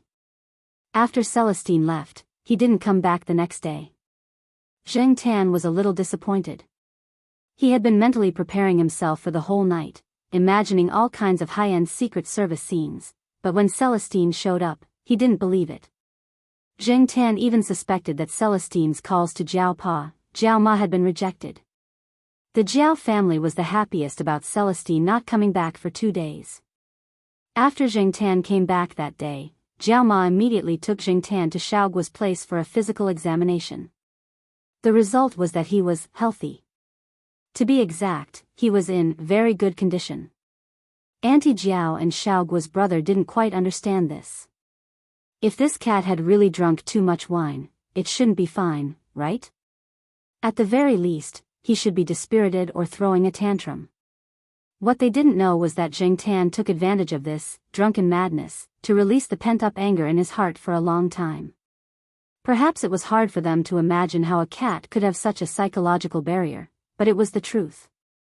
For humans, when their psychological barriers were not released, over time, they would develop into mental illnesses, such as ADHD and anxiety caused by inattention, depression and anxiety caused by the pressure of studying, OCD and mania caused by setbacks, and so on. From a 10-year-old child to a 70-year-old man, every age group had different psychological barriers. Jingtan's psychology was still that of a human.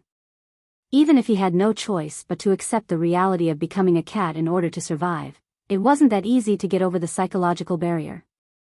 Although drunken madness ruined his image, it was indeed a good way to release his anger. Jingtan didn't know how long he would still be in his cat form, nor did he know when this psychological barrier would completely disappear, but at least now he had found a relatively good way to release his anger. It was a way to relax his mind without spending a dime. Well, when he felt depressed again, he would go to the night building and let out a drunken howl. Anyway, the Jiao family couldn't see it, nor could the people around him, so they wouldn't know that he had ruined his image. As for what Yi Hao's people thought and whether they would suffer, it was not within the scope of Jingtan's consideration. This was the conclusion that Jingtan came to after he came back yesterday and lay on the tree for the whole afternoon. On the other hand, Yi Hao, Ran Qi, and the others were busy dealing with the matters at hand. They didn't even know that a cat had set its eyes on their territory. This week, there was no need to go to Xiaoguo's place to shoot the advertisement, and there was no call from Celestine. There was no one at home. People went to work, and people went to school. Jingtan lay on the tree in the courtyard.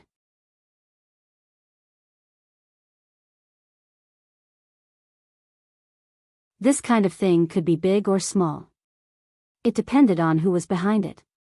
When Jingtan thought about it, he was quite touched. At least there were so many people helping him when he was in trouble. Even Zheng, who always had a long face, helped him. However, Zheng helped him mostly because of Little Joie. It was worth it to give him the 9-leaf grass. Jingtan walked towards the West family compound while thinking about Little Joie's current situation. Walking through the gate of the West family compound, Jingtan felt that he was being watched. It wasn't the sight of a human, but the sight of another cat. Looking up at a tree, a tabby cat was lying on the tree. It looked like Huang, but was slightly bigger than Huang. The cat was lying on the branch and looking at Jingtan. Jingtan could feel the hostility of the cat from so far away. Shaking its tail, Jingtan was too lazy to pay attention to it and continued to walk into the compound. Along the way, Jing Tan met several cats. When he came here before, the cats were not grown up. Now, they were bigger. There were also many cats in the West family compound. He just didn't know if the sheriff had fought with them before. When he arrived at the tall building where Little Zhuo lived, Jing Tan waited at the door for a while. When someone went in, he squeezed through the security guard. Just like before, Jing Tan chose to take the stairs.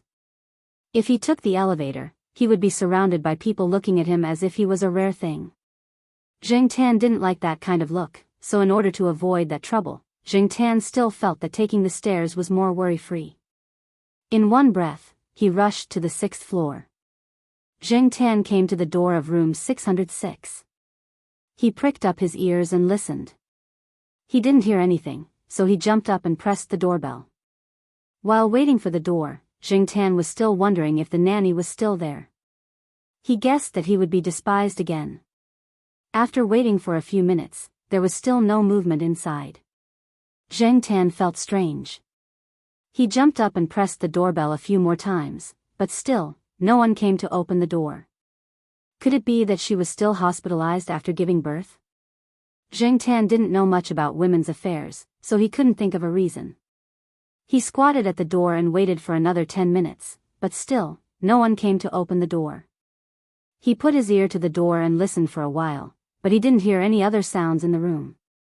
It really didn't seem like there was anyone inside. Forget it, I'll go back.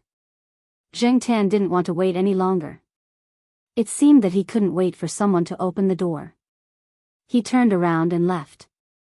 But just as he walked a few steps and passed by the elevator opened. Jing Tan glanced at it. He didn't see Little Zhuo, but he saw Lord Zeng, whom he hadn't seen for a long time. Black charcoal? The person in the elevator asked. Lord Zeng was holding a folder in his hand and looked a little tired. Jing Tan really didn't expect to meet this iron-blooded person from the School of Physics here. He also didn't know how to get along with this Lord Zeng. She wouldn't give him snacks, and probably wouldn't allow him to sleep on the chair. He heard that many people like her had obsessive-compulsive disorder or were obsessed with cleanliness. He had only heard about it, but had never seen it with his own eyes. Jing Tan only heard about it from the students when he walked around the campus. As for how much of it was true, he didn't know. After all, you couldn't guess the thoughts of the big shots. Are you here to see Little Zhuo? Lord Zeng asked. The tip of Jing Tan's tail twitched. He didn't know how to answer. Lord Zeng didn't wait for Jing Tan to answer. He looked at the watch on his wrist, turned around, and walked into the elevator. He waved to Jing Tan outside. Come in, let's go down together. Jing Tan stood in place and thought for a while. Then he lifted his foot and walked in. When the elevator went down, Jing Tan felt that the atmosphere inside was a little strange. It was too serious. The enclosed environment always made people inexplicably nervous. Or maybe it was because Lord Zeng's aura was too strong. In short, Jing Tan felt very uncomfortable. In the future, he'd better take the stairs. The space was more spacious and he felt more comfortable. Originally, Jing Tan thought that Lord Zeng would just walk him out of the building. However, after leaving the entrance control, Lord Zeng didn't mean to return to the building. I heard from Little Zhuo that you can understand. Let's take a walk. With that, Lord Zeng lifted his foot and walked in the direction of the west side compound. Jing Tan was stunned. He didn't understand what Lord Zeng meant. However, he still lifted his foot and followed. The guard at the side gate of the west side family compound had just made a phone call and talked with someone for a long time. He didn't even take a nap. He was a little tired. He stretched his arms and yawned. When his mouth was wide open, he saw Lord Zeng walking over. Before he finished his yawn, he forcibly stopped. The guard hurriedly sat down and looked serious. He wanted to make himself look very energetic and professional. The guards here all had a scale in their hearts. They knew which people were easy to talk to and which people they couldn't afford to offend. Otherwise, they wouldn't be able to do this job. And Lord Zeng was someone they couldn't afford to offend. Everyone knew the identity of Lord Zeng. They also knew that Lord Zeng had his own way of speaking and doing things. Don't even think about flattering him. However, today the guard felt strange. Recently, Lord Zeng only came here to take a nap or to rest after being busy. Today, it didn't seem like he had taken a nap. Moreover, the famous Lord Zeng was accompanied by a cat. Did Lord Zeng like cats? He had never heard of it. However, this possibility couldn't be ruled out.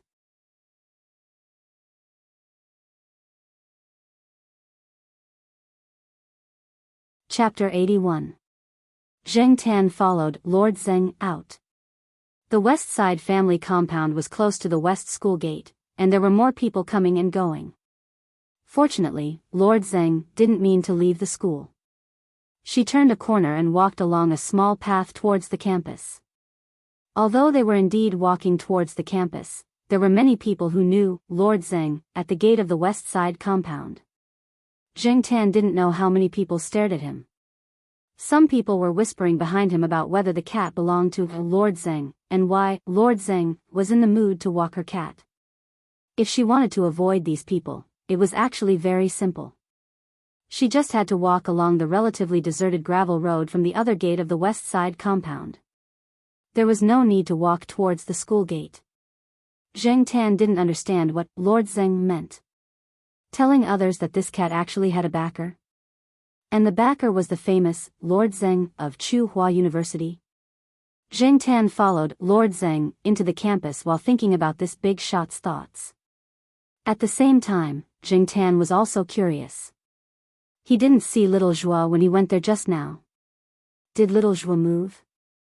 This house did belong to Lord Zeng, but since Lord Zeng let little Joie live there was absolutely no reason for her to take it back now. Besides, little Joie was a student that Lord Zeng valued very much. It had to be said that Lord Zeng had a strong aura. Zheng Tan felt nervous walking next to her. It was really a pity that the physics department often met Lord Zeng students. Lord Zeng didn't walk all the way. She sat down on a long wooden bench next to a quiet path, patted the seat next to the bench, and looked at Zheng Tan, indicating that he could sit there. Zheng Tan jumped onto the wooden bench and sat next to Lord Zeng, indicating that he was under a lot of pressure. It was obvious that the teachers who had to work with Lord Zeng every day had to bear more psychological pressure than the other teachers. Lord Zeng didn't speak after sitting down. She just looked at the woods in front of her. Zheng Tan studied the forest for a while. There was nothing special about it. There were many small forests like this in Tsinghua University. Looking at Lord Zeng's expression, was he thinking about something? Zheng Tan suddenly felt that people like Old Man Lan were not so bad. Although his temper was a little weird, at least he would speak his mind and let others know what he was thinking so that they could come up with a way to deal with him. However, Zheng Tan was also glad that he was just a cat now. He could just pretend that he didn't know anything. No one would ask him to find a topic to break the rigid atmosphere. At this time, several graduate students from the School of Physics were preparing to withdraw money from the bank at the school gate. They walked over through this shortcut and suddenly saw Lord Zeng sitting on a bench by the roadside. Didn't Lord Zeng go back to rest? Who the F***ck is sitting here right now? The few graduate students were extremely depressed. This was not the time to wander around. With her powerful memory, Lord Zeng had an impression of most of the students in the School of Physics. Moreover, they happened to be part of Lord Zeng's research group, so they were even more familiar with her. They walked around the corner and found Lord Zeng. At this time, it was impossible to pretend that they didn't see her and go back. They could only brace themselves and walk forward. Originally, they wanted to pretend that they didn't see her and just walk past her, but Lord Zeng looked up and glanced at them. Teacher Yi. Hello, Teacher Yi. The smiles on their faces were stiff and their hearts were cold. They were ready to be scolded. What are you doing? Asked Lord Zeng. didn't we just get the state subsidies? We're going to withdraw money and open an online banking account, said the person who spoke. At the end, he even added an excuse for himself. The bank at the school gate was about to close at 5:00. There were a lot of people. Now that we're done with the things at hand, we're a little free. Lord Zeng nodded. Go ahead. Huh? Why is Lord Zeng so easy to talk to today? The few of them exchanged glances and hurriedly left. They were afraid that Lord Zeng would change his mind and scold them again. Zheng Tan looked at this scene and was amused. These unlucky kids. They even ran into Big Boss on a trip out. They would probably continue to be nervous for a long time. Seriously, I'm like a scourge, said Lord Zeng softly. Zheng Tan turned his head to look at Lord Zeng next to him. It seemed that Lord Zeng was a little melancholy. Lord Zeng turned his attention back to the cat next to him. This time, he didn't continue to be silent. Instead, he said, I heard that 9-leaf grass was given to little Zhuo by you. You're really a good cat. As he said that, Lord Zeng even reached out a finger to touch Zheng Tan's cat head. Zheng Tan didn't like others touching his head like that, but since it was Lord Zeng, he would endure it. After all, Lord Zeng had helped him vent his anger. The child is indeed very healthy. It's a boy. Little Zhuo gave the child a nickname, Kitten, Little Kitten Zhuo, said Lord Zeng. For things like nicknames, there were flowers, birds, fish, insects, metal, stone, earth, wood, as well as dragons, tigers, dogs, leopards, and so on. It was said that nicknames were a kind of rhetorical activity and phenomenon that was quite distinctive and worthy of attention. Its rhetorical justification was mainly reflected in the logic of unreasonable but wonderful. At the same time, nicknames also reflected the love parents had for their children. However, Zheng Tan himself didn't have a nickname. Perhaps he used to have one, but his parents didn't mention it at that time, so Zheng Tan wouldn't know. Sometimes, Zheng Tan envied those who had nicknames. Although nicknames didn't sound nice on the surface, they made people feel more alive. It was like a memory negative, revealing the intimacy and liveliness that came from deep within. Little Kitten Zhuo. He really wanted to see it. Little Kitten Zhuo, who was just born, wouldn't be like those naughty children who pulled their tails, right? Zheng Tan remembered that before Little Kitten Zhuo was born, he had touched him with his head across Little Zhuo's belly. Speaking of Little Kitten Zhuo, Lord Zeng's face softened a lot, as if he was talking about his own grandson. When the time comes, I'll carry him over to show you. I'll also let him know the origin of his name and let him see that the black brother that his mother often talks about. Lord Zeng talked a lot about Little Kitten Zhuo, such as how nervous everyone was when he was born. After all, many people believed that this child would not be healthy. Those who had a good relationship with little Zhuo must have felt bad in their hearts. It wasn't until the child came out and went through a series of examinations that everyone was relieved. Lord Zeng said that Little Kitten Zhuo wore the 9-leaf grass pendant, and according to Little Zhuo's intention, he would always wear it, and there would be no other gold, silver, or jade to replace it. However, Lord Zeng basically talked about Little Kitten Zhuo, but he didn't mention Little Zhuo. Where was Little Zhuo? Was he not coming back? Why did Lord Zeng personally carry Little Kitten Zhuo over, and not Little Zhuo himself? Where were Little Kitten Zhuo and Little Zhuo now? Zheng Tan tilted his head and listened. Now the aura around Lord Zeng was not as strong as before. In addition, Zheng Tan was also quite interested in this topic. The man and the cat got along well, even if it was just the man talking and the cat listening. When Lord Zeng talked about Little Kitten Zhuo, he also observed the cat in front of him. Although the cat did not make any sound in response, it was enough to let people know that it was listening, and that it understood. It was no wonder that Old Man Lan was furious with Ren Chong over this cat. Lord Zeng was not as prejudiced against black cats as Little Zhuo's previous nanny. Even if the cat in front of him was a little strange, Lord Zeng did not make too much of a fuss. Having reached his current status and reputation, he had seen a lot of strange things, and this was not one of them. He wondered what Lord Zeng would think if he knew that the cat in front of him had a human soul. Pay attention to people in the future. Don't get caught again, said Lord Zeng. Jing Tan's ears twitched. That shouldn't be the case. He had learned from his mistakes. He wasn't that stupid. After sitting in silence for a while, Lord Zeng sighed. There are two kinds of people, those who can think things through and those who can't. Coming out with you for a walk really made me think through some things. Forget it. Everyone has their own ambitions. There are always things that they have to do.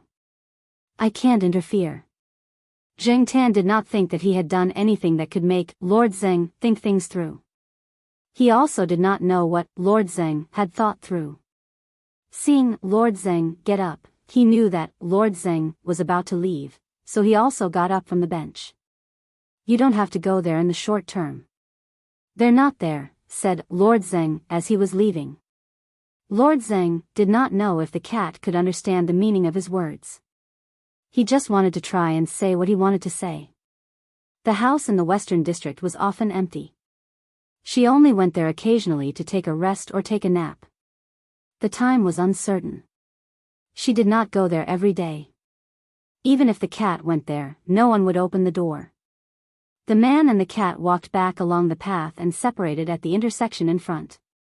Lord Zeng went to the family compound in the west, while Jing Tan went back to the family compound in the east.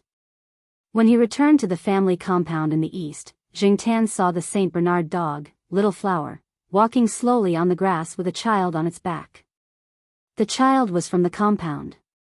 He went to kindergarten and lived in the same building as Little Flower's family. The little kid usually liked to ride Little Flower around the yard. The other little kids were envious of him. Even though Little Flower's temperament was gentle, not everyone could ride on its back. Looking at the little kid who was laughing happily on Little Flower's back, Jing Tan could not help but think of Zhuo the kitten that Lord Zeng had just mentioned. Well, if Zhuo the kitten wanted to ride a big dog in the future, he would let Little Flower suffer. Anyway, Little Flower was big. It would be happy to run around the yard with a child. Just as he was thinking, Jing Tan heard the beeping of a car horn. He turned around and looked in the direction of the sound. It was Celestine's car. Celestine stretched out its arm from the car window and waved at Jing Tan.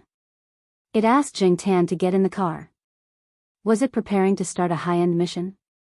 Jing Tan ran over and jumped into the car through the open window. He looked at Celestine in the driver's seat. Go to the night building. I called your cat father and told him that you can leave directly. Jing Tan originally thought that he was going to take on the task of installing a bug. However, on the way to the night building, he heard Celestine's nagging. Was there something else? So what Wei Ling said about the listening device the day before yesterday was just to deceive the cat. Those words were just a test.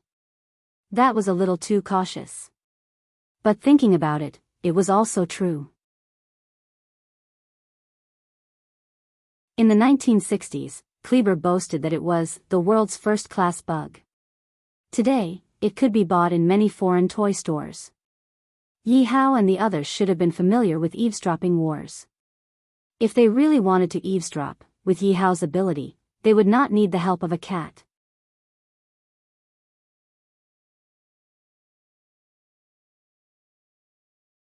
Chapter 82. This time, Jing Tan did not walk into the night building openly. Instead, he was brought in by Celestine. When they reached the third floor and entered one of the rooms, Celestine let Jing Tan come out. This time, it was not the room where he borrowed Drunken Howler, but another one. The space was slightly bigger, and the decorations were a bit strange. There were many props. In the room, other than Yi Hao, Ron Qi, and Leopard, there was also a young man in his mid-20s. He looked ordinary, unlike Ron Qi, who had an elite temperament, and was not as strong as Leopard. The first impression he gave was really nothing special. However, to be able to stay here, he was definitely not an ordinary person. Yi Hao saw Celestine come in with the cat and gestured for them to wait. Then, he walked into a small room with Leopard. It was a temporary office. In the hall of the room, Ranchi was sitting there, listening to the young man explain something. Zheng Tan looked and saw that the young man was fiddling with some coils, transistors, and other things. Zheng Tan did not understand these things, so he could not understand what they were talking about. Zheng Tan also did not understand the content of the conversation between the two people. The young man said something like, Lenmas during the Vietnam War, Lampard in the 1980s, and other phrases that Zheng Tan had never heard of. Driven by curiosity, Zheng Tan jumped out of the backpack, walked over, and stretched his neck. The two people who were talking noticed Zheng Tan's approach and glanced at him. Ranchi unconsciously stepped back, and the unfamiliar young man looked at Zheng Tan, then looked at Celestine, who was sitting not far away and eating peanuts, and continued talking. Zheng Tan saw a diagram on the table in front of the two of them. It was a hand-drawn circuit diagram with letters and numbers on it, such as R1, R2, Q1, Q2, NF, PF, and so on. Zheng Tan was dizzy from looking at it, so she gave up looking at it. After squatting aside and listening for a few minutes, Zheng Tan finally understood that this young man was teaching Ranchi how to make a simple eavesdropping device. It seemed that this young man was a master of eavesdropping devices. After teaching him how to make a simple eavesdropping device, the young man also talked about some things related to eavesdropping devices, as well as some anti-eavesdropping jobs he had taken on. The more Zheng Tan listened, the more interested he became. This kind of gossip was relatively easy to understand. He didn't expect that so many officials in Chuhua City had asked this person to remove their listening devices and secret recording devices. Officials would also use such spy-like equipment to collect dirt on each other, spy on each other, and climb up the ranks by grabbing onto their opponents' weaknesses. In particular, those who held the power of approval were the targets of many people's prying eyes. There could be all kinds of eavesdropping devices in air conditioners, power sockets, cars, and so on. This world was F***king crazy. So many people say that these things are bugs. In English, eavesdropping devices and bugs are the same word. They are both bugs. Many times, they would directly ask me, are there any bugs here? The young man joked as he talked about the things he had encountered. However, he didn't reveal the names and identities of the customers at all. It seemed that he was more professional. In this way, Zheng Tan also understood that he couldn't help with the eavesdropping device. With an expert around, it wouldn't be his turn to take the risk. These people probably wouldn't be at ease. The difference in ability was there, so Zheng Tan had nothing to be unhappy about. Sometimes, Zheng Tan also admired people like this. They could specialize in one profession without worrying about food and drink, and silently make a fortune. He guessed that this kind of person was suitable for high-end Secret Service work. Geniuses and lunatics changed the world. This saying was indeed true. After the Water X incident, Secret Service agents everywhere developed laser eavesdropping devices in order to not follow in the footsteps of others. Later, they developed sensor eavesdropping devices. Those spy technicians were really F***king geniuses. Let me tell you the principle of laser eavesdropping. Installing this kind of eavesdropping device doesn't require you to sneak into a room. This also avoids the risk of being caught red-handed. Between the two types of light produced by the laser generator, the invisible infrared laser is chosen and used for invisibility. Later, the young man and Ranchi began to talk about some professional topics. Zheng Tan couldn't understand, so he returned to Celestine's side. He scooped out a few peanuts from the plate and pushed them in front of Celestine. He asked Celestine to help him peel the peanuts. You still eat peanuts? Celestine didn't know if other cats ate peanuts or if they would have diarrhea if they ate them, but since the cat in front of him wanted to eat peanuts, he peeled a few for him. Originally, Celestine peeled peanuts, eating one peanut and giving the other to Zheng Tan. In the end, all the peanuts were taken away by Zheng Tan. Celestine curled his lips. This was the F***king master. He had to be served by others just to eat peanuts. After about half an hour, Yi Hao and Leopard finished talking and came out of the small office room. The young man who was talking to Long Chi raised his head. Seeing that everyone had come out, he stopped talking and put down the pen in his hand. He then patted some crumbs stuck on his sleeves and stood up. Have you reached an agreement? Then let's get to work. I'll help you disinfect at the same time. Thanks for your hard work, Barger, Yi Hao said. You're welcome. I can still help with this. After saying that, Barger left with Leopard. Jingtan stopped chewing peanuts and looked at the young man who walked out of the room. This name was really special. No wonder he was in the field of espionage. He just didn't know if this was a real name or a code name. Yi Hao sat down on the sofa and looked at Celestine. How was it? You didn't get scolded over there? Every time I go over there, the children at home are wary of me like I'm a thief. Even if I helped them before, now the two children treat me like I'm an enemy. It's not easy for me to help you. Celestine sighed. Yi Hao snorted and didn't bother with Celestine's words. Did you tell it? Yi Hao asked, nodding his chin towards Jingtan. I mentioned a little, but didn't say anything specific. After all, the materials are all with you. I can't say much. Celestine spread out his hands. Yi Hao looked at the cat that was squatting on the low table and chewing peanuts. He still didn't quite believe it. However, even if it didn't succeed, it was just a cat. It wouldn't arouse any suspicion. Jingtan finished chewing peanuts and listened to Celestine explain what he needed to do. It was actually very simple. In summary, he needed to get a list of names for someone. Jingtan didn't know what the list was for Yi Hao and the others. He didn't need to know. It wasn't a good thing to know too much, even if it was just a cat. And the person that Jingtan needed to find was lurking in the other party's sphere of influence as an undercover agent. That person had some listening devices installed around him, and there were people monitoring him all day long. Yi Hao couldn't send people to get in touch with him. It was easy to be exposed at this critical time. Jingtan looked at the materials that Yi Hao had taken out. He was a man who was stronger than a leopard and had scars on his face. He looked a little ferocious. He was probably the kind of person that children should stay away from. Using the words that the aunties in the compound often used to describe him, he doesn't look like a good person. But this strong man, who could twist people's arms without blinking, liked cats since he was young. Jingtan almost choked when he heard Yi Hao's explanation. He really couldn't imagine that kind of scene. Even when he was undercover, this cat lover would go over to feed stray cats whenever he saw them. Once, this person met a cat trafficker and beat the cat trafficker to the hospital on the spot. The trafficker was hospitalized for a long time and almost died. From this point of view, Jingtan's impression of this person was much better. After experiencing the incident of being caught, Jingtan hated cat traffickers. Hearing this person's deeds, he could only clap his hands and cheer. Sure enough, one couldn't judge a book by its cover. At the same time, Jingtan finally understood why Celestine wanted him to help. It was easier to get close to the undercover agent without arousing the other party's vigilance.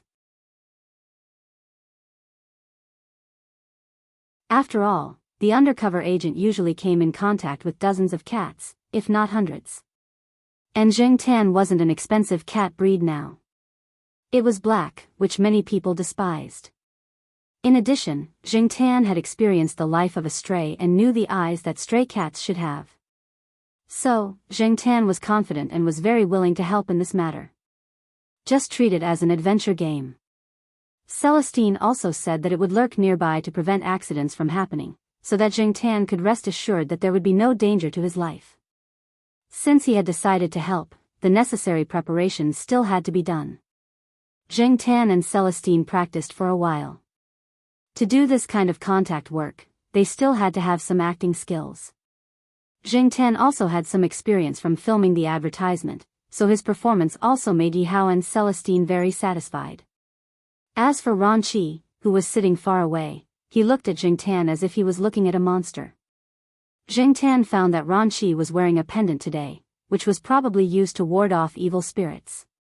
TSK, it looked like an elite, but its ability to accept things was not as good as Xiao Zhua and the others.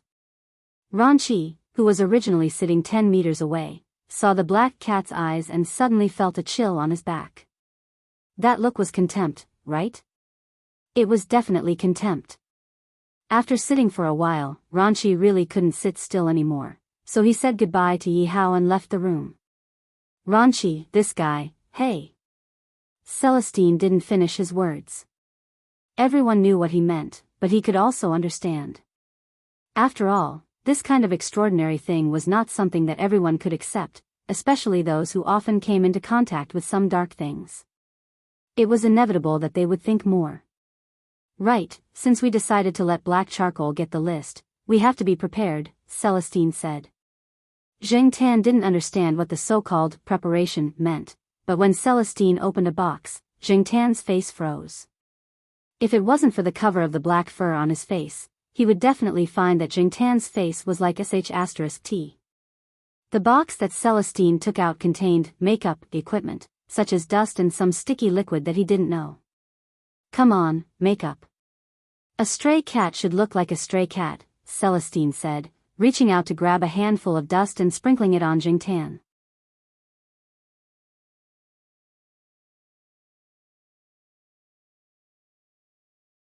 Chapter 83. After waking up in the morning, the flat-top guy opened the door of his room and went to the balcony to breathe in the fresh air. He raised his hand and looked at the rising sun. A hint of worry flashed in his eyes. He had a memory card in his hand. After he saved the information on the card, he had been waiting for an opportunity to give the card to the contact person. However, there had been a lot of activity recently. The higher-ups had begun to suspect him. The flat-top guy was also among the people who were suspected. The people who were suspected were closely monitored. The flat-top guy knew that there were listening devices in his house and that there were people watching his surroundings. Therefore, he was quite anxious. However, he did not show it. As the flat-top guy was thinking, a warm and soft body pressed against him from behind.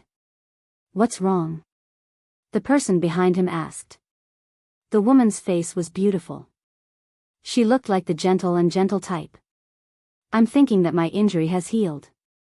When will I have work to do? The flat-top guy smiled. Take care of yourself. Don't leave any side effects, the woman said. Her words were filled with concern and worry. Yes. It's just that I've been a little bored recently, the flat-top guy said. He had been stabbed in the abdomen. In fact, he could have dodged the stab, but he didn't.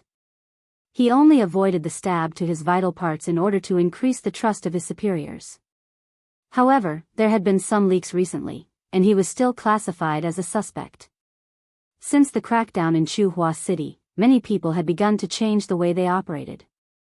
At least, that was the case on the surface. However, there were rules in the underworld. There were wars in the business world. No matter what the new situation was, there would always be competition. The probing and squeezing of each other had never stopped. The words of the two were filled with tenderness and sweetness. However, when they were not looking at each other, their gazes were not. Huh? The flat-top guy looked at the wall in the yard. Their house was a 2-story building with a small yard of more than 10 square meters. Many houses in the suburbs had such a design. The flat-top guy's house was rented. The pond in the yard was dug by himself. There were some small fish in it. As for why there were small fish in the yard, those who were familiar with the flat-top guy knew that it was prepared for the cats. The small fish in the yard were actually for the cats to catch them. Because they were afraid that cats would drown, the pool was not too deep. The sides of the pool were either made of smooth tiles or earth walls, so that cats that had fallen into the water could climb out of the pool. There would always be stray cats coming here to fish. They would see one every 2 or 3 days, so the people here were used to it. The flat-top guy stood on the balcony on the 2nd floor and could see everything clearly. A black cat jumped up from the courtyard wall and looked at them warily. After hesitating for a while, as if it felt that they would not do anything else, it walked towards the pond. Another stray cat, the woman behind Flat-Top said. His eyes were filled with disdain. She was actually very repulsed by stray cats. They could carry parasites, skin diseases, and other diseases. If the higher-ups had not arranged for her to get close to the flat-top guy and monitor his movements and the people he came into contact with, she would definitely not be here. Stray cats were already driving her crazy. Jingtan stood on the wall and looked up at the balcony on the second floor. He looked at his target, Flathead, again. After confirming that it was the person he was looking for, he jumped off the wall and went to the pool. Jingtan was very satisfied with his performance just now. He wanted to give himself an Academy Award. Compared to domestic cats, stray cats were more vigilant, even fierce. They did not trust people very much, so they deliberately showed vigilance and hesitation. And as a cat, the first thing they cared about was food. Even if Jingtan did not like it, he had to pretend. Celestine had also told him that there was a fish pond in the courtyard, specially for cats. He could go catch as much as he wanted. But Jingtan did not have much interest in catching fish. First of all, he was not interested in raw fish. Ever since he became a cat, he had not eaten raw fish. Second of all, he did not have much experience in catching fish. As a cat that was adopted on the first day he woke up, Jingtan did not worry about food except for the time when he was a stray. Even when he was a stray, he would steal food. He did not catch fish himself. How to catch fish was entirely based on his feelings. Jingtan looked very embarrassed now. If the Jiao family saw Jingtan now, they would be very distressed. Their black charcoal looked very pitiful now. Jingtan could not do anything about it. Celestine said that he wanted to put on makeup. If he did not put on makeup, it would not be easy. Although Jingtan had black fur and was not as dirty as white or light-colored cats, there was not much luster to her fur. Perhaps it was because of the layer of dust on her fur. Some parts of her fur were clumped together in clumps, as if they were lumps. It had to be said that Wei Leng's makeup skills were amazing. The places that the cat could lick didn't have these lumps. Only the places that the cat couldn't comb would have lumps. This way, they were more careful and had an extra layer of naturalness to prevent suspicion. After finishing the fur, Celestine commented, "You are so strong. If you don't put on makeup, how can you look like a stray? Couldn't stray cats be stronger?" Jingtan remembered that when he was a stray, he had seen a few cats without cat tags wandering outside. They were all quite strong. If they were not strong, would they be able to snatch food and territory and survive safely? Especially in the wild. Not every stray cat was thin and weak. Jingtan felt like he was a homeless person wearing tattered and patched clothes. He came to the side of the pond and looked at himself in the water's reflection. He had mixed feelings. Retracting his attention, Jingtan looked at the small fish swimming in the pond and wondered how to catch them. The fish in the pond were not colorful ornamental fish. They were indeed very ordinary fish. There were some stones around and in the pond for cats to catch fish, so they could stand on the stones to catch fish. Jingtan knew that the two people standing on the second floor were paying attention to him, so he had to show the same preferences as other cats. This was normal. He circled the pond twice, then stood by the pond, raised an arm, and looked at a fish that was slowly swimming over. He stretched out his claws. He did not catch it. That small fish swam away in the blink of an eye and mixed with the other small fish. He could not tell which one it was. Jingtan shook the water off his claws, then changed to another place and waited for another opportunity. Maybe the fish here were often stimulated, so they were more delicate and not easy to catch. After not catching fish twice, Jingtan was also frustrated.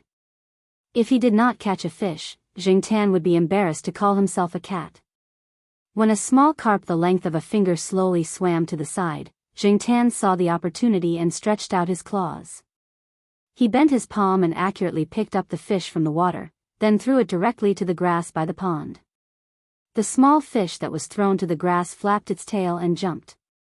Jingtan shook the water off his claws and walked over. When he walked to the fish, Jingtan hesitated. The fish was out. What should he do? He could not eat it, right? *CK, I can't do it. Facing a raw fish, a fish that had not been scaled, had not been gutted, and was still covered in grass and mud. Maybe someone had even peed in the pond. How could Jingtan eat it? As picky as Jingtan was, he could not eat it at all. At this moment, Celestine, who was hiding in a nearby residential building, was using binoculars to observe the situation. He rubbed his forehead. He remembered that the Jiao family had said that the cat did not eat raw fish. Black charcoal, after you catch the fish, what should you do? Although he was a little helpless, Celestine felt that the cat should be able to handle this kind of thing, so he continued to observe. Jingtan looked at the fish jumping on the grass and thought for a while. It seemed that if Huang and the sheriff were not very hungry, they would first play with the prey they caught. They would play with the prey until it was about to die and did not struggle, then eat it. Or they would just leave the prey that was about to die. This was a good idea. Jingtan thought. After making the decision, Jingtan thought back to when he saw Huang and the others playing in the courtyard. Then, he copied how Huang played with the grasshopper. He bent his claws and hooked the fish that was jumping on the grass. When the small fish was thrown into the air, Jingtan raised his body and stretched out 2 claws to hold the small fish. The next step should have been to bite, but Jingtan could not bear to bite it. He decided to rub it twice instead. However, the fish was too sticky and slippery, and Jingtan did not use his claws to nail the fish. When he rubbed, he did not use enough strength and directly rubbed the fish out. The small crucian carp made a beautiful parabola in the air and fell to the side of the pond. It flapped its tail twice and fell into the pond before Jingtan could reach it. It swam away. Flathead, Celestine, Jingtan really did not intend to let the fish go. He originally planned to play with it and then throw it where it was, but in the end, he accidentally rubbed the fish away. The woman standing next to Flathead saw this scene and covered her mouth to laugh. This cat is so stupid. Maybe this cat is not hungry and just wants to catch fish to play, Flathead said. He had seen cats that would fish out fish to play with it before eating it, and some cats would immediately hide to the side to eat the fish after fishing it out. Looking at the black cat next to the pond, it did not look like it was hungry. It probably just wanted to play, right? The woman did not comment on Flathead's explanation. Anyway, she did not like stray cats. They were dirty, not only ugly, but also fierce. The cat in front of her had an additional trait, stupid. She wrinkled her nose in disgust. The woman was a little impatient to look at the cat there. Just as she was about to turn back to the room, she saw the black stray cat walk around the pond twice, give up on catching fish, and walk towards the house. Jingtan looked at the closed door, wagged its tail, walked to the side, jumped on the windowsill, and flipped into the house from the side window. Windows were naturally like doors for cats. This was the result of not closing the window. Flathead and the others had similar situations before, but at that time, they did not close the door, so the cat could enter. The design of this house was not good. It was not ventilated, and the first floor always felt damp. Therefore, the windows were often open for ventilation. I still have cooked beef in the kitchen downstairs. Don't let the cat take it away, the woman shouted and quickly ran downstairs.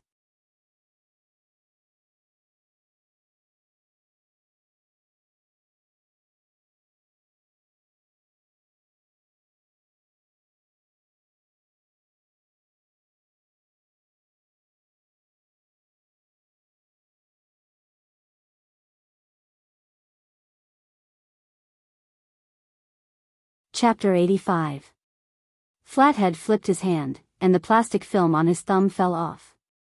Before the film fell to the ground, Flathead used his middle finger and ring finger to catch it. The friction between his fingers removed the cat's saliva on the surface of the film, and the touch became clearer. Flathead was sure that it was the kind of film he was thinking about. He then looked at the cat that was crouching next to the plate and sniffing the can without eating it. If Flathead still didn't understand, then he shouldn't be working undercover anymore. Although he felt like he was struck by lightning, he didn't show it on his face. After getting the plastic film, Flathead understood what his priority was. And this cat should have been trained, right? Nothing would happen for now. He retracted his arm. The plastic sheet that he had been holding between his fingers was nowhere to be seen. He stood up and said to the woman standing at the door, "I'll go find some gloves and a flashlight. I'll grab it later so that it doesn't hide in there forever." The woman nodded. After Flathead left, she gathered her bathrobe, squatted down slightly, and looked under the cupboard. Tan wasn't hiding too far away. The plate was only an arm's length away from the cupboard, so the woman could see what was going on inside.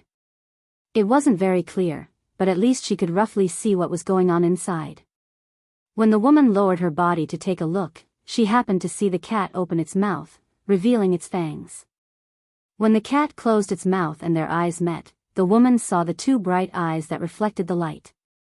She stood up abruptly and took 2 steps back. Because her movement was so sudden, she almost fell. She remembered the cat that she had asked someone to get rid of when Flathead wasn't around. It was also a stray cat like this. That was why stray cats were the most annoying. They were ugly, stupid, and had fierce eyes. If Tan knew that his behavior had caused this woman to hate him so much, he would definitely cry out. This was because he just wanted to yawn. Before, there was something stuck in his mouth, so he didn't dare to open it. Now that he took out the plastic film, he could yawn as much as he wanted. The woman did not want to continue watching the cat. She went to the junk room and saw Flathead rummaging through something. Seeing that Flathead was indeed holding a pair of gloves, the woman was relieved. When Flathead found a flashlight, the woman was standing quite far away from the kitchen. Although Flathead was quite skilled, she was afraid that if Flathead let go of the cat and let it escape, she would be scratched by the cat. Flathead placed the flashlight to the side and reached a gloved hand into the cupboard. With a flick of his finger, the plastic piece from earlier appeared on his fingertip. What was different from before was that there was a small square piece about 1 centimeter long wrapped in the plastic film. Tan thought that this should be what Celestine and Yihao wanted. However, Tan's mysophobia was acting up again. However, in order to resolve this matter as soon as possible, Tan still endured his displeasure. He raised his claws to take the diaphragm and put it in his mouth. The bayonet was stuck between his fangs. This way, he could prevent himself from accidentally swallowing it. Seeing the cat's actions in front of him, although Flathead had prepared himself mentally, he still could not calm down. He already knew the information on the diaphragm and acted according to the instructions on the diaphragm.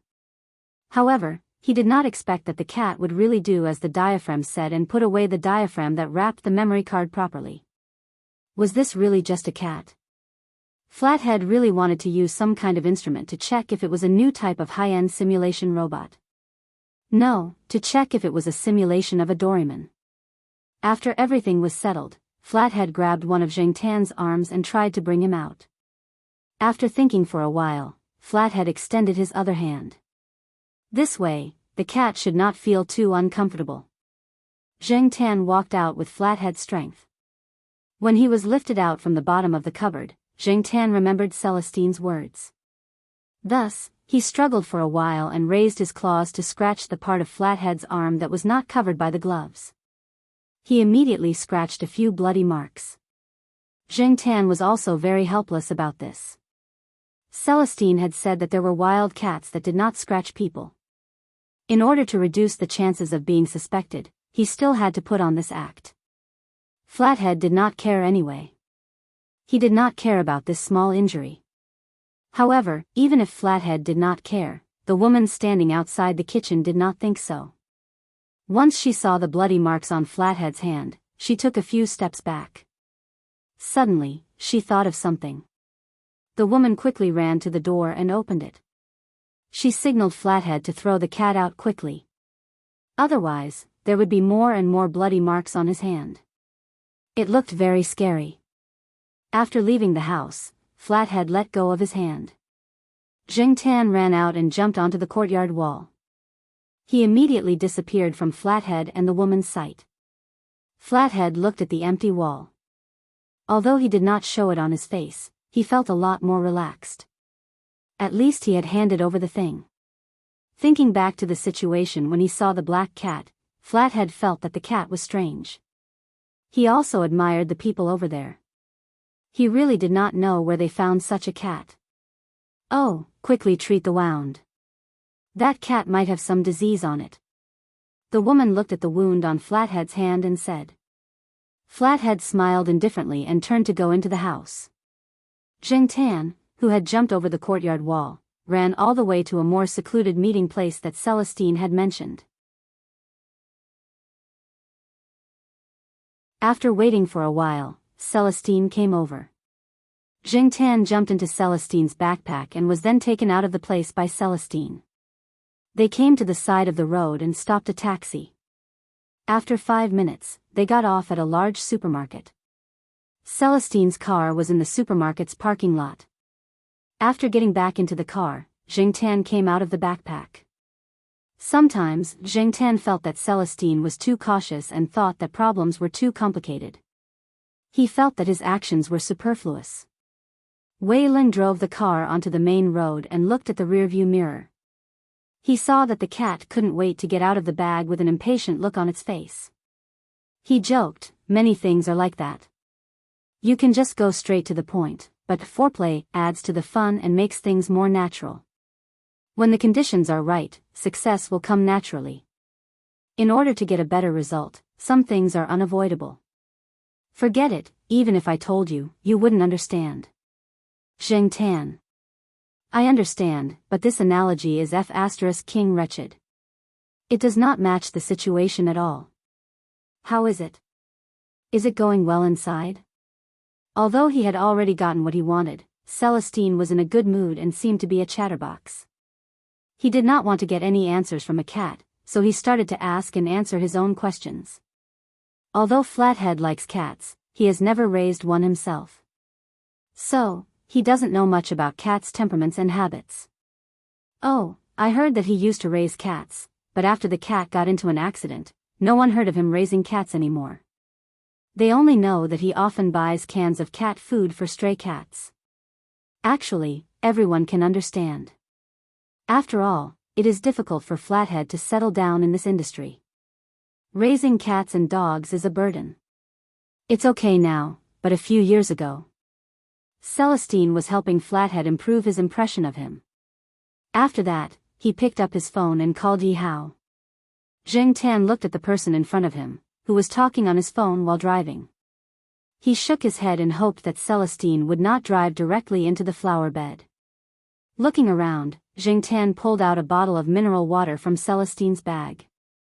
He put his paws on the bottle cap and twisted it hard to open the bottle. Then, he held the bottle of mineral water and poured it into his mouth. It was not that he wanted to drink water, he just wanted to rinse his mouth. After rinsing his mouth, Zheng Tan felt that his body was much more wet. Water droplets with dust dripped onto the back seat. Suddenly, he felt a little itchy. Did he get fleas again? Thinking about fleas gave Zheng Tan a headache. He simply held the bottle of mineral water and used the water inside to rinse his body. Anyway, the temperature was not low, so it was fine to get wet. On the other side, when he received Celestine's call, Yi Hao was discussing the next step of the plan with Ranqi and Leopard. They were preparing to send someone to contact Flathead again. He needed to carry out the next step of the plan. To be on the safe side, it was better to get the information as soon as possible in case something went wrong. To be honest, Yi Hao did not have much confidence in letting the cat contact Flathead. Even if it failed, it would be fine as long as the plastic film in the cat's mouth was not exposed. Taking a step back, even if the plastic film was found, the other party would not know what kind of information was conveyed on the film. However, he did not expect Celestine to tell him that it was a success. After hanging up the phone, Yi Hao looked at Ranqi and Leopard in front of him and said, "We have the information. When the time comes, we can speed up the implementation of the plan." "You have it?" Ranqi suddenly felt goosebumps all over his body. He could not help but feel creeped out that a cat could handle this kind of thing so smoothly. On the other side, Celestine finished the call and heard the sound behind him. He raised his head and looked at the rearview mirror. He saw that the cat in the back seat was holding a bottle of mineral water and rinsing his body. He almost drove the car directly into the flower bed on the side of the road. You actually started taking a shower in the car? No matter what, after this, Celestine's car had to be cleaned from the inside out. This time, Celestine did not take Jingtan to the night building, but to a quiet villa. Yihao, Ranqi, and Leopard were all in the house. When they saw Celestine come in, the three of them looked behind Celestine at the same time. They did not see the cat, and then turned their eyes to Celestine's big backpack. After Celestine unloaded the backpack, Jingtan jumped out of the backpack. He did not look at the three people with different expressions and began to look for the bathroom. He felt uncomfortable when he thought about the fleas on his body again. It must have been when he was in the grass near Flathead's house. His luck was really F***ing bad. Celestine saw Jingtan's behavior and knew what he was going to do. After giving the things to Yihao, he went to the bathroom and turned on the water. After the cat finished bathing, he used a hairdryer to dry his fur. After washing and drying his fur, Jingtan finally felt refreshed. Celestine did not stay for long. He rejected Yihao's invitation to stay and changed his car to send Jingtan back to Tsinghua University. He did not come back for another night. The Jiao family would probably scold him again. It was better to send him back as soon as possible. At night, at the Jiao family, Jingtan took a shower again. He sprayed some of the anti-flea medicine he got from Old Man Lan and then crawled into little Pomelo's bed.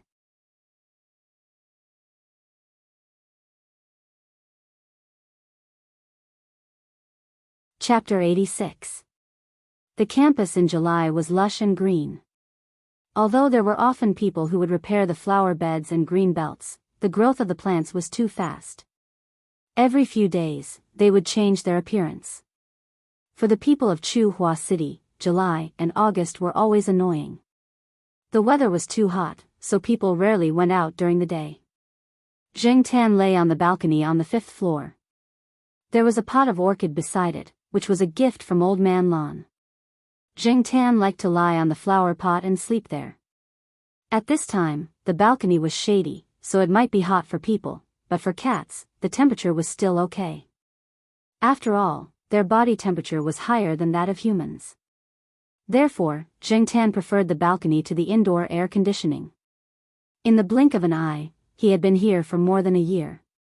Jingtan didn't notice it before, but when he found out that Jiao Yuan and little Pomelo were on summer vacation, Jingtan realized that it was summer vacation again. At this time last year, Jingtan had not been here for long. He was repulsed by everything. He felt insecure, lost, helpless, and had other complicated feelings. Now that he thought about it, his feelings back then were a little blurry. However, he could still remember everything that had happened since he came here. As he was thinking, he felt a little itchy under his chin.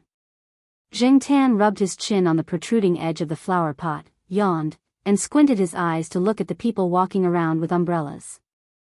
Jiao Yuan was still crazy outside on such a hot day. Jiao Yuan and Xiong Xiong had been going out to play recently.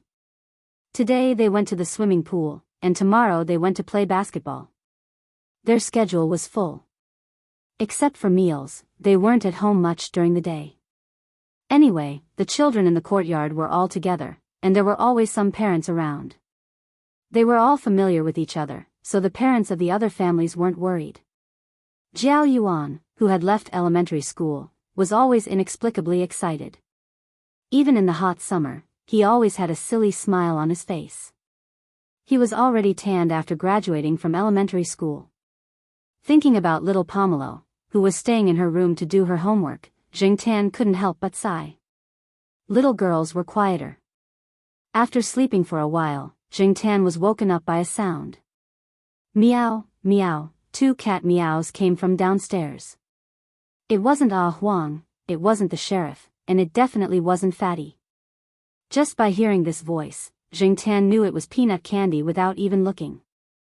Candy Peanut had been following Li Yuanba around the streets ever since it was little, so it was familiar with the surrounding terrain. It often walked from the pet center to Tsinghua University. Unlike dogs, when cats went out for a walk, the distance they could walk was much further than people could imagine. Of course, cats that had no sense of direction were not worth mentioning. For example, Huang's furthest place was still within Tsinghua University, and it was always with Jingtan and the others. If Huang was alone, it wouldn't even leave the courtyard. Jingtan used to think that Huang was afraid of people outside and other pet dogs that it didn't know. However, after taking this guy out a few times, Jingtan realized that this guy didn't really remember the way. Perhaps after it lost its power, it stopped peeing everywhere. Without road signs, it couldn't remember the way. As for why Candy Peanut was walking alone now, it was mainly because Li Yuanba was sick. It had an intestinal infection or something. It was quite serious, and it made Yanzi and Xiaoguo's hearts ache. Li Yuanba usually gave people the impression that it was very strong and healthy. It didn't even have a small illness. However, once it fell sick, it would make a lot of noise. In short, it had been staying at the pet center to recuperate. Candy Peanut would still go out whenever it had time. However, when Jingtan went to shoot an advertisement last time, he heard from Xiaoguo that Candy Peanut would bring a mouse to Li Yuanba every time it went out, and it was a very big mouse. It seemed to be looking for praise, or maybe it was showing people that it had grown up and was no longer the kitten that always needed company. No matter what Candy Peanut was thinking, this kind of behavior continued. Sometimes, Candy Peanut would come over and call a few cats in the courtyard to go out with it.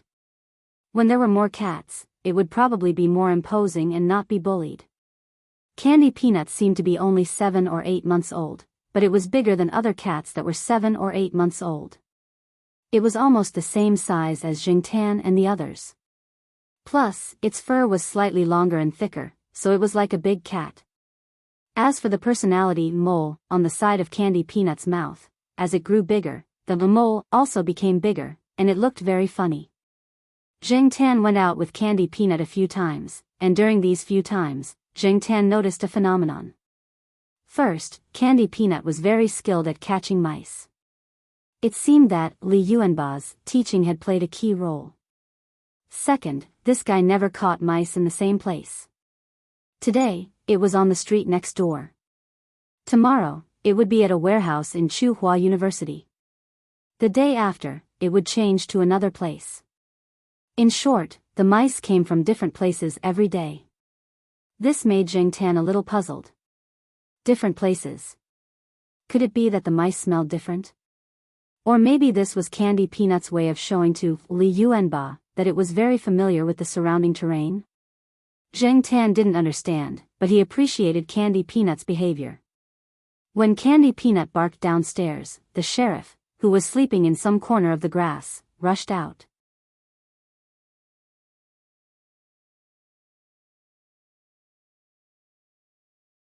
Seeing Jingtan come in, Jiaoma quickly said, "There's no need to wait until dinner time. Black Charcoal is back now." Jingtan pulled his ear. What was that? It sounded like he was a foodie. Lord Zeng sat on the sofa in the living room, looked at Jingtan and said, "Black Charcoal, come here. This is Kitten." Kitten? Kitten Zhua? No wonder the iron face of Lord Zeng, that had never changed for thousands of years, was so soft now. Jingtan walked over, jumped on the sofa, and looked at the baby in Lord Zeng's arms. According to the time, Kitten Zhua should be around 3 months old. It couldn't talk or even crawl yet. Its hair wasn't very thick, and its eyes weren't very big, but they were very dark and full of spirit. It was said that children's eyes were like that. The black and white were distinct and clearer, not as cloudy as the eyes of adults. There was a pendant hanging around Kitten Zhua's neck. It was the pendant made by little Zhua with the 9-leaf grass. It should be hanging around Kitten Zhua's neck now and in the future. Lord Zeng adjusted his holding position so that Kitten Zhua could face Jingtan. The man and the cat looked at each other like that. Then, Kitten Zhua started laughing. As it laughed, it waved its arms like a chick flapping its wings. What the hell was it laughing about? Zheng Tan looked at the baby in front of him. The little guy kept babbling. He didn't know what he was saying, but his eyes and expression were very serious. He's saying hello, Lord Zheng said. Really? Zheng Tan looked at the person who was still babbling. The little guy was laughing so hard that his saliva was dripping out. How stupid. Black charcoal, say hello to your little brother, Jiao Ma said from the side. Say hello? How? Zheng Tan was a little confused. It was such a small child. Would it hurt if he poked it? However, seeing the little guy trying to wave his arms, Zheng Tan still went over. He rubbed his palm on the sofa, wiping off some of the dust on his palm. Then, he shook it and looked at his palm. After making sure that the sharp claws were hidden, he stretched out his palm. He touched Kitten Zhua's chubby face. Seeing Zheng Tan's action, Lord Zheng had a slight smile on his face. Kitten Zhua started laughing again after being touched by Zheng Tan. Zheng Tan was a little helpless. Why did this little brat like to laugh so much? Lord Zheng didn't stay here for too long and soon left.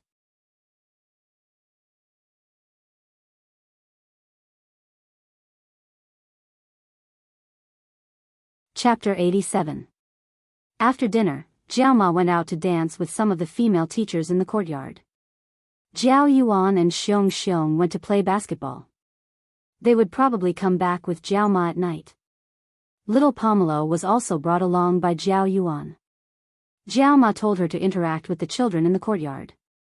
Yulisha and Xia Xian, who were in the same class as her, also went to play. The gymnasium was quite lively tonight. There were only Jiao Pa and Zheng Tan in the Jiao family. Jiao Pa didn't seem to be in a good mood today. As for Zheng Tan, he was too lazy to go out. He was still thinking about what happened to Zhuo Xiaomao this afternoon. Zheng Tan was lying on the sofa, bored. He glanced at the situation in the bedroom. Jiao Pa had his computer on, but he wasn't organizing papers. Instead, he was reading Mr. Zhou's compilation. Zheng Tan ran over and jumped on the desk. He looked. Jiao Pa was reading Hot Wind. Sensing Zheng Tan's arrival, Jiao Pa raised his head and looked at the cat stretching his neck. He smiled and said, "What? Are you interested?" Zheng Tan retracted his neck. He couldn't understand most of the articles. It was tiring to read them. Jiao Pa suddenly thought of something. He put the compilation on the desk and looked at Zheng Tan. He said, "Black charcoal, it's just the two of us now.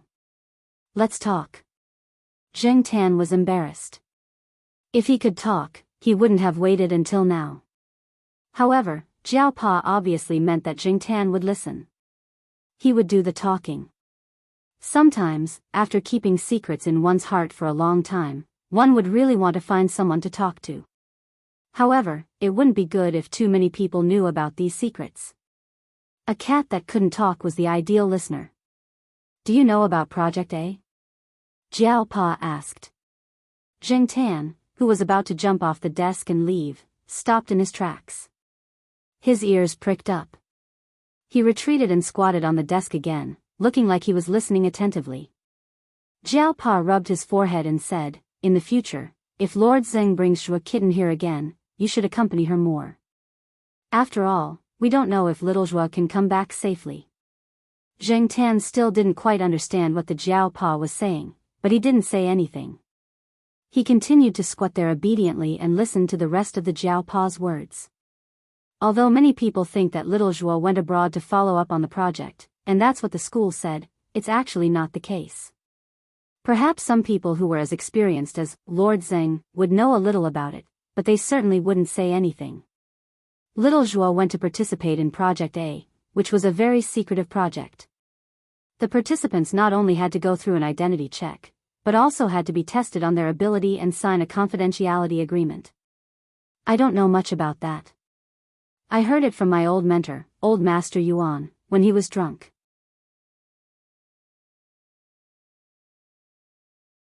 At that time, he happened to know a physics professor who was participating in the project. Old Master Yuan was quite emotional and couldn't stop talking. After he sobered up, he even made us swear not to tell anyone about it. However, you're not human, so I only told you this. Jing Tan, not human? That was a stab to the chest. However, Jing Tan really wasn't human. This was an indisputable fact. In the past, Old Master Yuan even joked that the people who participated in projects like this were special forces in the field of scientific research. The mission they carried out was very risky. The reason why Lord Zheng was always in a bad mood was because she wasn't sure if little Zhuo could come back safely after completing the project. Jing Tan also felt a little heavy. To be honest, he really hoped that little Zhuo could come back safely, and he didn't want her to participate in this troublesome project. When we found out about this kind of project back then, we were actually a little against it. However, after thinking about it, the existence of this kind of project must have its own meaning. Those projects can't be made public, at least not in recent years. Many things will definitely cause public dissatisfaction once they are made public. However, from a higher point of view, it is necessary for it to exist. There are so many countries in the world, and many of them have their own secret research projects. On the surface, they say they are against XX research, but in fact, they are secretly carrying out projects. Biochemistry, nuclear war, these are only some of the things that the public knows. Other than that, in the field of life science, there are cloning, cross-race embryo research, and so on. Those are actually allowed in the project. Otherwise, many technologies in this world wouldn't have developed so quickly. The aliens that people often talk about may actually have come from there. When Jing Tan heard Jiao Pa's words, he felt a chill down his spine. The things that he always thought were science fiction actually existed? Do you know what a geophysical weapon is? Some people have even said that weather control is more important than an atomic bomb. For example, in the 1970s, the KGB invented artificial storm technology. It suddenly changed the climate of a certain area to adapt to the needs of the battlefield. Maybe one day, this technology can be improved to directly create hurricanes. Or maybe, this technology has already existed before we know it. The importance of the project is actually directly related to its danger level under certain circumstances. On a larger scale, national defense technology, national security, and technological development all rely on these projects. There are so many research institutes and universities in China, and a large number of professors and associate professors. However, those who really go deep into it know that a lot of the data of scientific research results are fake.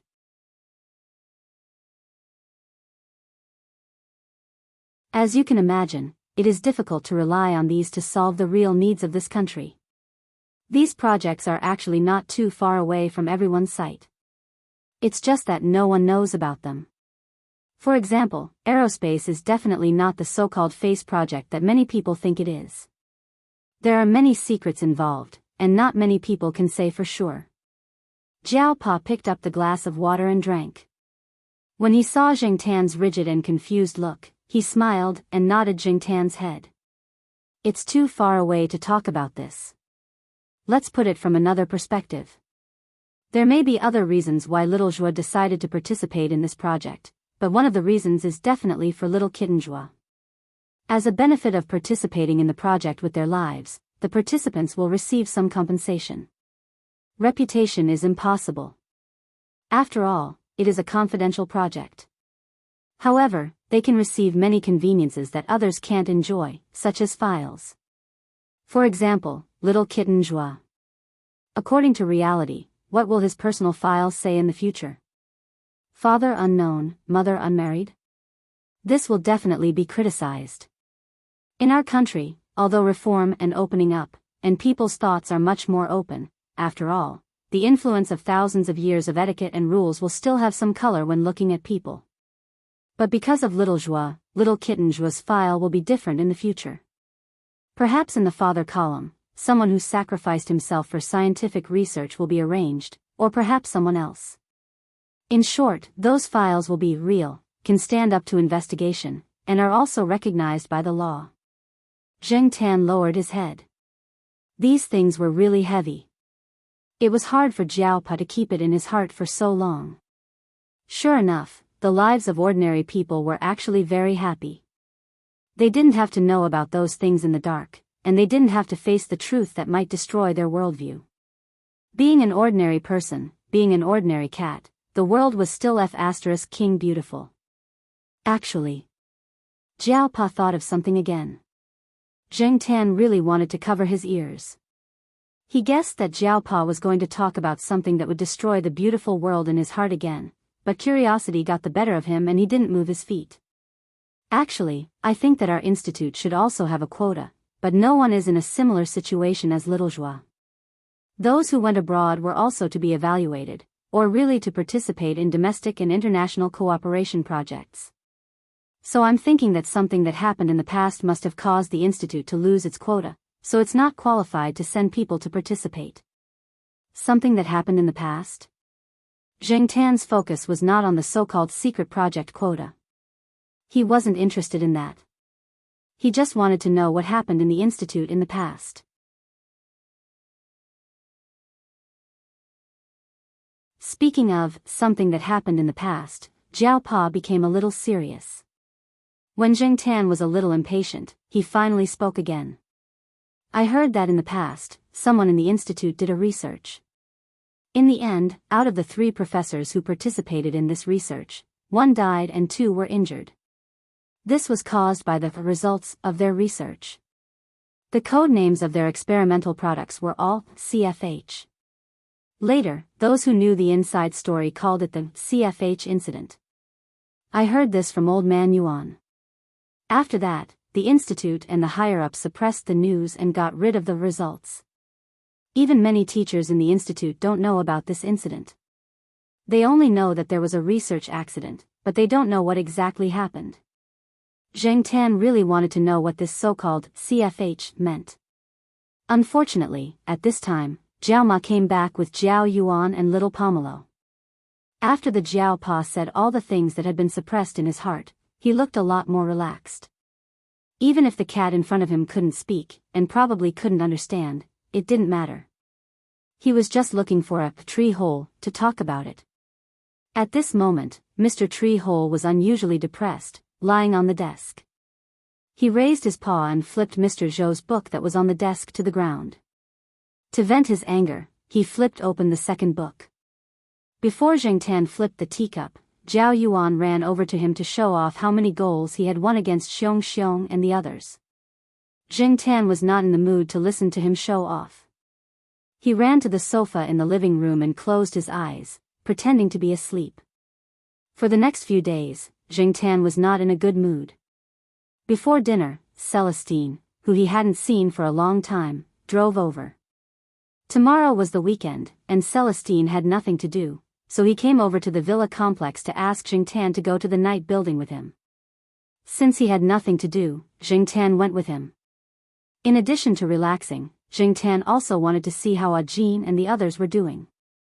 Since Jean and the others were discharged from the hospital, they had been serving dishes in the North District of the night building. The 5 of them were quite happy. It was said that they had rented a house nearby and had a dog. The dog was picked up by Jean from the road. It was a little lame, but Jean and the others were very good to the dog.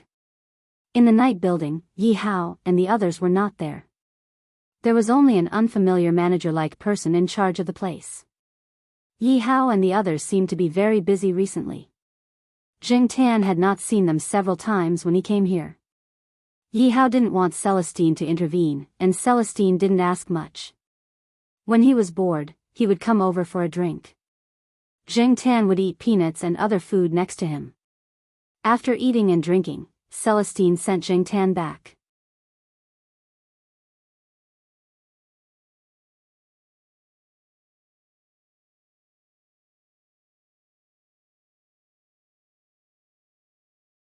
In addition to these 2 cats, Zheng Tan also heard the movements of other cats around, but it was clear that the other cats were not as hostile as the 2 in front of him.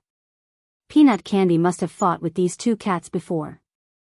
Otherwise, these 2 cats wouldn't be so vigilant when they saw Peanut Candy. It looked like they were about to rush up, but they had some scruples. However, none of them flinched. There were 2 cats here, and they looked like the more outstanding cats in the area. Otherwise, the other cats would have dared to approach. Peanut Candy's size was similar to Jingtan's, but she was only 7 or 8 months old. Compared to the cats that had been free for a few years, she was still a little immature. Therefore, no matter how good Peanut Candy's fighting skills were, even if she didn't get hurt when she fought with these 2 cats, she definitely didn't win. While Jingtan was thinking, Peanut Candy had already rushed over to the stone pillar. With a leap, she quickly waved her paw at the cat standing on top of it. Peanut Candy didn't want to catch the cat, but only wanted to force it down from the stone pillar. After a few moves, the 2 sides were in a stalemate. They arched their backs, purred in a low voice, and wagged their tails twice. Then they fought again, scratching, biting, kicking, and chasing. This was how cats fought. The battlefield might be wider. In fact, Jingtan was quite embarrassed to fight with them. He always felt like he was bullying a child. However, in order to support Peanut Candy, Jingtan was just going through the motions. It was fine as long as it could act as a deterrent. There was no need to beat up the cat. It wasn't easy for these cats to live peacefully for a few years. Therefore, Jingtan just restrained the long-haired cat so that it wouldn't interfere with the battle. After that, he didn't do anything else. This scene was a little familiar. Jingtan remembered the noble Persian cat that he had robbed in Nanchang when he was first captured. Ignoring the long-haired cat that had been pressed to the ground and screaming, Jingtan watched Peanut Candy fight with the big black cat. It looked like Peanut Candy wouldn't lose. Last time, she didn't win 1 against 2. This time, she was probably venting all her frustrations. There were a few cats hiding in the corner watching the fight, but they didn't come over. A few wanted to come over, but after a few steps, they squatted down, probably wanting to observe the situation. Occasionally, someone would pass by. Due to the light, they didn't notice Jingtan, who was standing to the side. They only heard the cat that Jingtan was pressing down on constantly meowing and cursing, then immediately walked away. After all, when the cat wasn't crying so coquettishly, it sounded a little creepy, especially at night. Thinking of the poor security around here, the passers-by were all in a hurry. Jingtan looked at the cat that was struggling to no avail on the ground. He thought to himself, why do you have to do this? I won't do anything to you. Although holding you down here is better than scratching you a few times. When Jingtan realized that Peanut Candy was getting further and further away from the big black cat, she finally let go of the cat she was pinning down and followed them. As soon as the long-haired cat was released, it quickly left and didn't follow. It probably went back to its own home to seek comfort. The surroundings were relatively quiet. Jingtan could distinguish the sounds of the 2 cats fighting from the surrounding sounds. He could also tell from the occasional sharp screams that Peanut Candy was in a good situation. The one that screamed was the other cat, so he wasn't too worried and didn't walk in a hurry. Anyway, he wasn't going to get involved in the fight between the 2 cats. This time, he had achieved his goal of coming over. The long-haired cat had gone home, so he let Peanut Candy fight to her heart's content. He was a male cat, after all. He had to fight a few times. Speaking of which, Peanut Candy was fighting an away game. As he walked, Jingtan was still in the mood to look at the surrounding environment and buildings. He hadn't been here before, but he heard that it was a little messy. The few times he had been here, he didn't go too deep, so the places he walked through now were relatively unfamiliar to Jingtan. Gradually, there were only a few private houses left. As he walked forward, there was only a wall on the side. Behind the wall should be the aborted construction project that people were talking about. He had only heard about it before, but now it seemed that this project was quite big and took up a lot of space. There wasn't much human life, there were weeds everywhere, and the ground was bumpy. It felt a little sad. However, according to Jingtan's guess, this area shouldn't be abandoned forever. After all, it was near the university, and the geographical location was good. It wasn't the suburbs, and it was still far from the third ring road. While she was deep in thought, Jingtan was startled by a very pitiful meow. The sound was very sudden, and before it finished, it stopped abruptly. This shouldn't be the cry of cats fighting, right? Jingtan had a bad feeling. Although the scream wasn't from Peanut Candy, but from the other cat, if this cat was in mortal danger, Peanut Candy was probably in danger too. He hoped that things weren't that bad. Jingtan quickly rushed in the direction of the scream. Although he was running very fast, his footsteps were very light. Jingtan also paid attention to the movements around him as he ran. When he came over just now, he didn't think that there would be anything to be vigilant about, but now it seemed that he had let his guard down. There was no threat from cats or dogs, but the threat of humans was always there. Although most people were civilized, ever since he was caught, Jingtan knew that there were still many people in this world who could kill a dog or a cat without blinking an eye. Jingtan didn't jump over the wall. He didn't know what it was like on the other side of the wall, and he didn't know if there was a place for him to hide or cover. After running for some distance, he could see the gate of the wall. The two metal gates were locked by thick chains, and a lot of the paint on the door was peeling off. The rust on the chains told people that no one had been in charge of this place for a long time. Jingtan perked up his ears and paid attention to the surroundings. He didn't hear any moving objects around. Bending down, Jingtan looked inside the wall through the gap under the iron gate. There were no other lighting devices around. Only the crescent moon in the sky allowed people to vaguely see the situation inside. For Jingtan, the vision was still relatively clear. 100 meters away, there was an unfinished building. The area between the wall and the building was relatively desolate and full of weeds. There were a few piles of construction waste piled up there, but other than that, it gave people a gloomy and empty feeling. The building was like a monster, waiting for intruders to enter with its mouth wide open. A gust of wind blew in his face. Jingtan smelled the scent of blood in the wind. It was the cats. When he was caught, Jingtan smelled the scent of cat blood. It was different from human blood. Jingtan was a little anxious. He vigilantly walked in the direction of the smell of blood. After walking for a while, he bypassed a pile of construction waste. Near the building, Jingtan saw the cat lying on the ground. 10 minutes ago, it was still fighting with Candy Peanut. But now, it was lying quietly on the ground. Its head was bleeding, and it was a little hard to see its original face. It had died a miserable death. Obviously, it had been hit more than once. And the tool that made it like this was the 70-centimeter construction hook that was thrown not far away. There was a human scent on the hook, which was as Jingtan expected. Jingtan's heart went cold. There was no time to be sad. He was eager to know where Candy Peanut was and what was the situation. However, Jingtan did not see any trace of Peanut Candy after cautiously circling the place. At least, this was a piece of good news. Was it in the building, or had it run out? The place where the cat was lying was very close to the building. He couldn't rule out the possibility that Candy Peanut had escaped into the building. If it had already escaped, with Candy Peanut's intelligence, it should have barked a few times to let him know, right? It seemed that it was very likely that the kid had entered the building and was probably hiding in a corner. You're tuning in to the Romantic Tales YouTube channel.